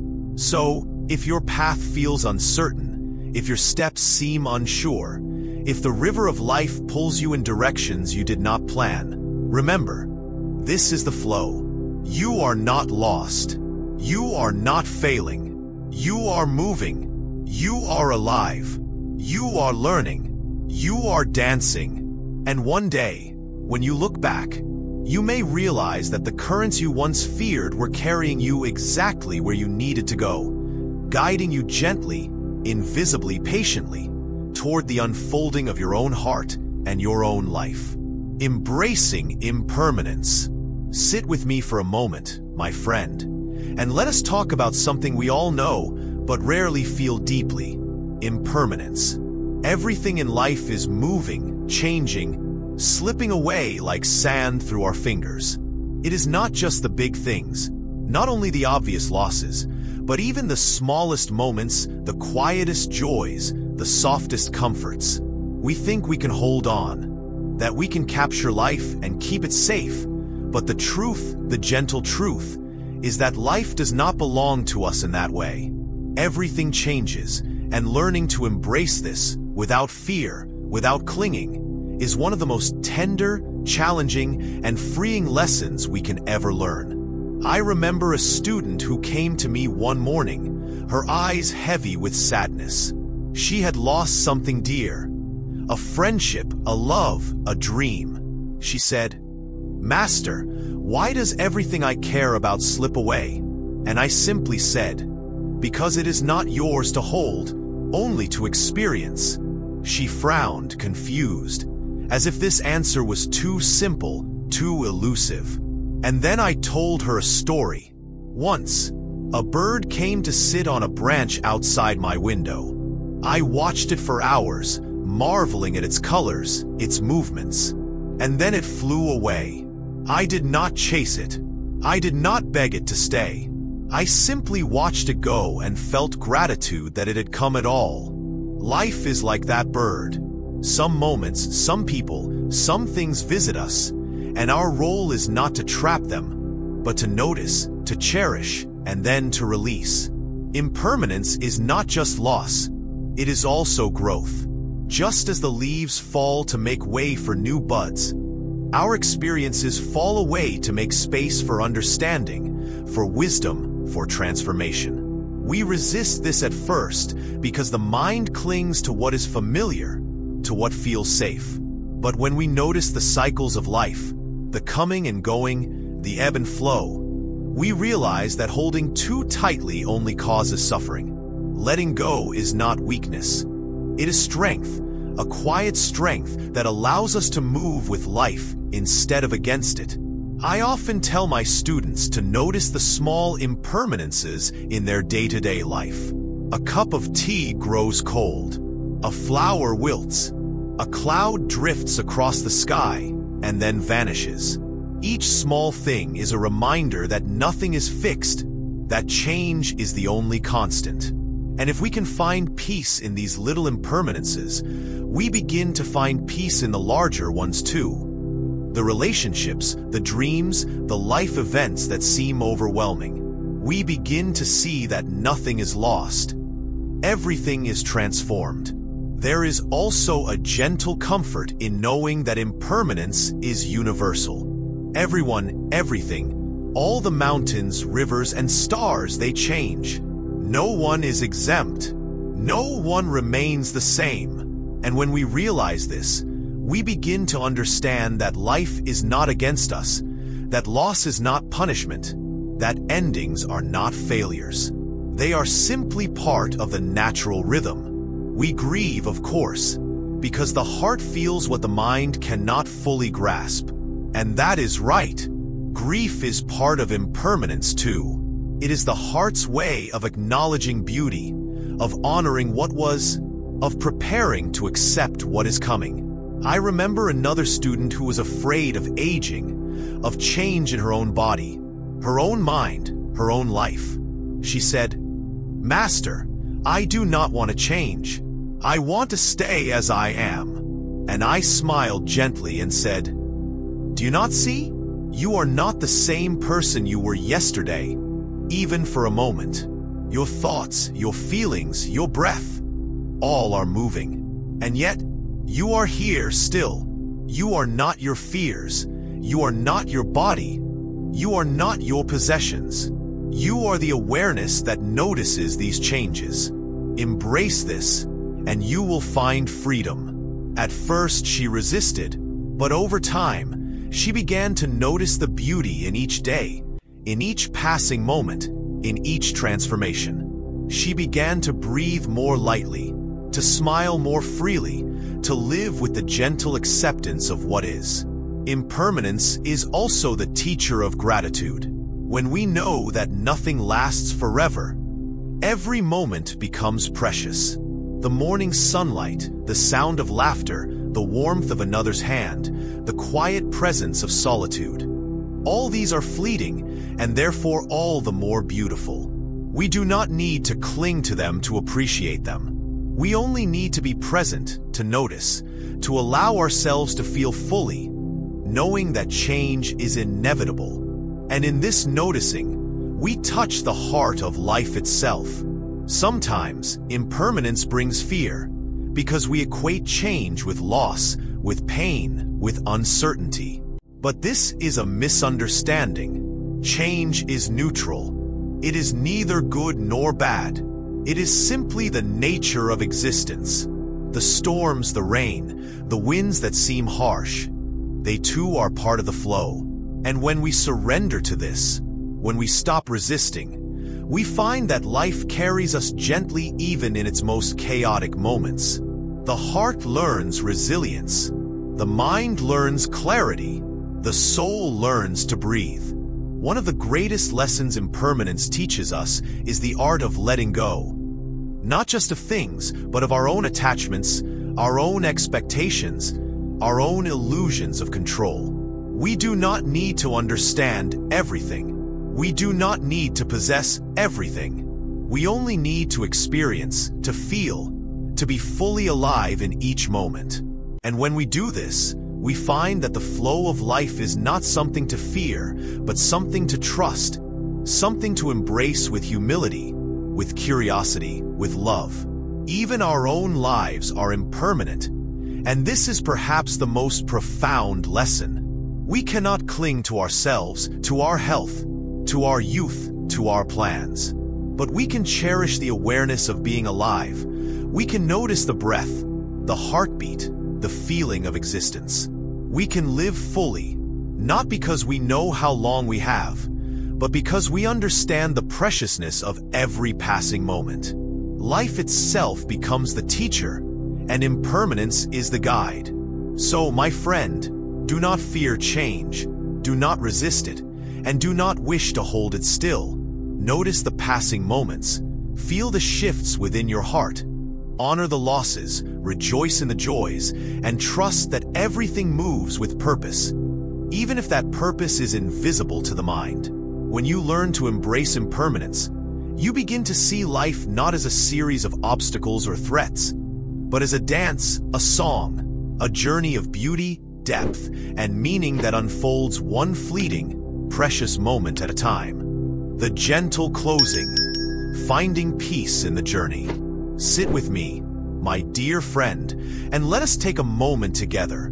The journey we have traveled in these conversations, in this long unfolding of thoughts and reflections, has been like walking along a quiet mountain path. Sometimes the path was smooth, bathed in sunlight, and our hearts felt light and curious, marveling at the beauty around us. Sometimes the path was steep, shadowed by uncertainty, and our steps felt heavy with doubts, fears, or sorrow. And yet, we walked it together, slowly, gently, with care, noticing each stone, each leaf, each fleeting moment of sunlight. This in itself is a kind of peace, a peace that does not need applause, recognition, or even understanding. It is simply there, waiting for us to notice. I want you to think of your life as a river. A river flows, it bends, it meets rocks, it carves valleys, and it sometimes floods. We often wish the river would stay calm, predictable, safe. But the river does not care for our wishes. It flows because that is its nature, and in its flowing, it becomes beautiful. Our lives are much the same. We try to hold on to certain moments, certain people, certain feelings, as though by clinging we could stop change. But change is not the enemy. Change is the river.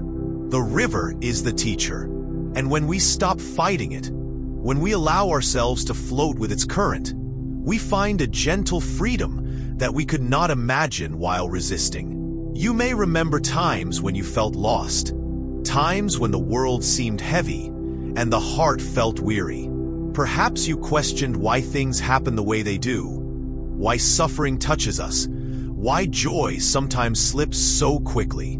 These are natural questions, and it is right to ask them. And yet, in the end, the answers we seek are not in the explanations, not in the reasoning, but in presence, in awareness, in simply being. Life asks us not to solve it, but to live it, moment by moment, breath by breath, heart by heart.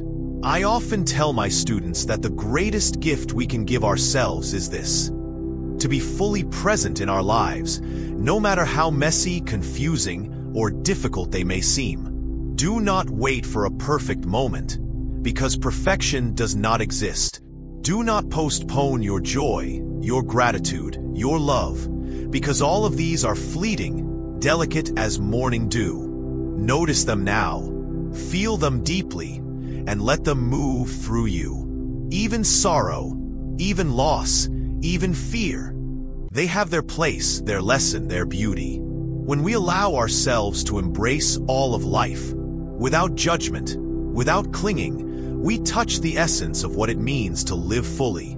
I want to tell you a story, one I have told quietly to others, and now I tell it to you. There was a small village by a forest.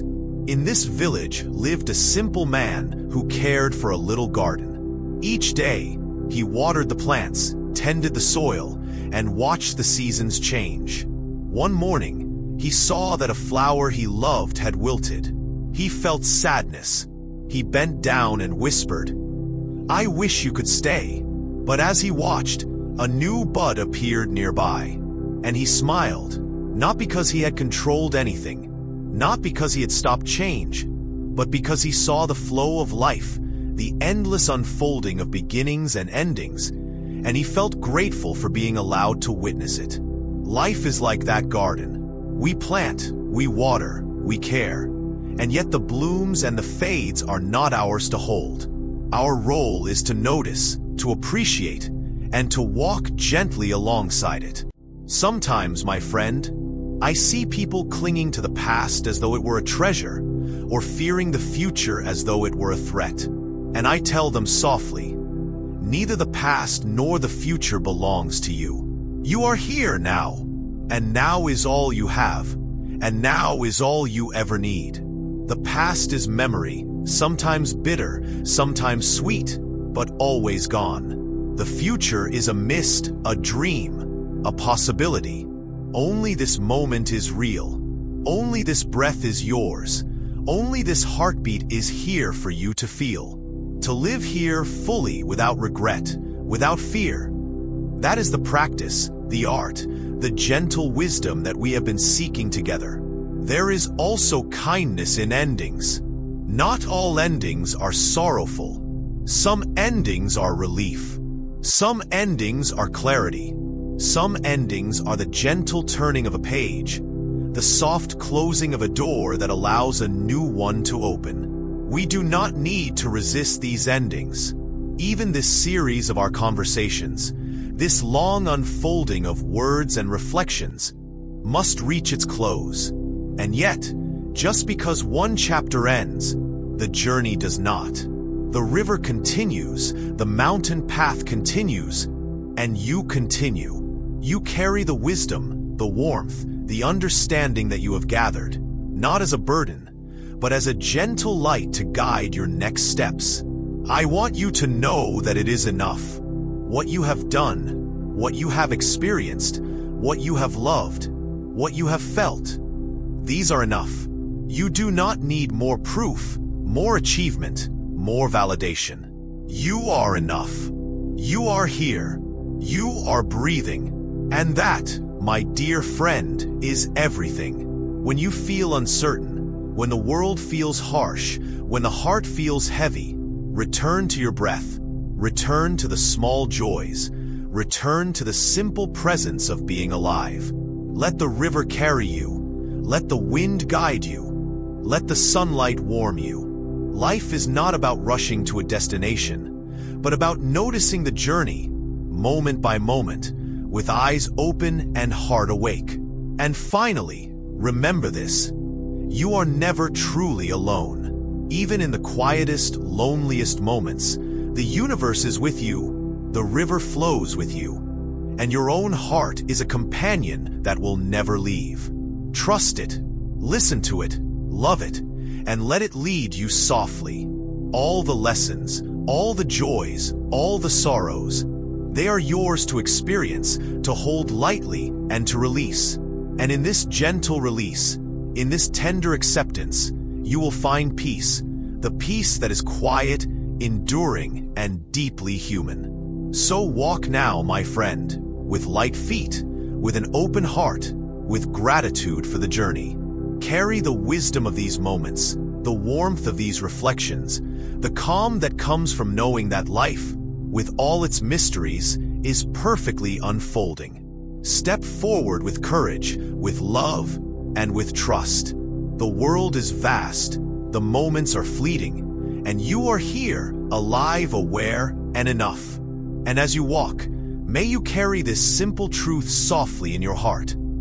Every step is sacred, every breath is a gift, and every ending is only the beginning of something new. Peace be with you, always, and may your path be gentle, your heart be full, and your life be touched with quiet, enduring joy.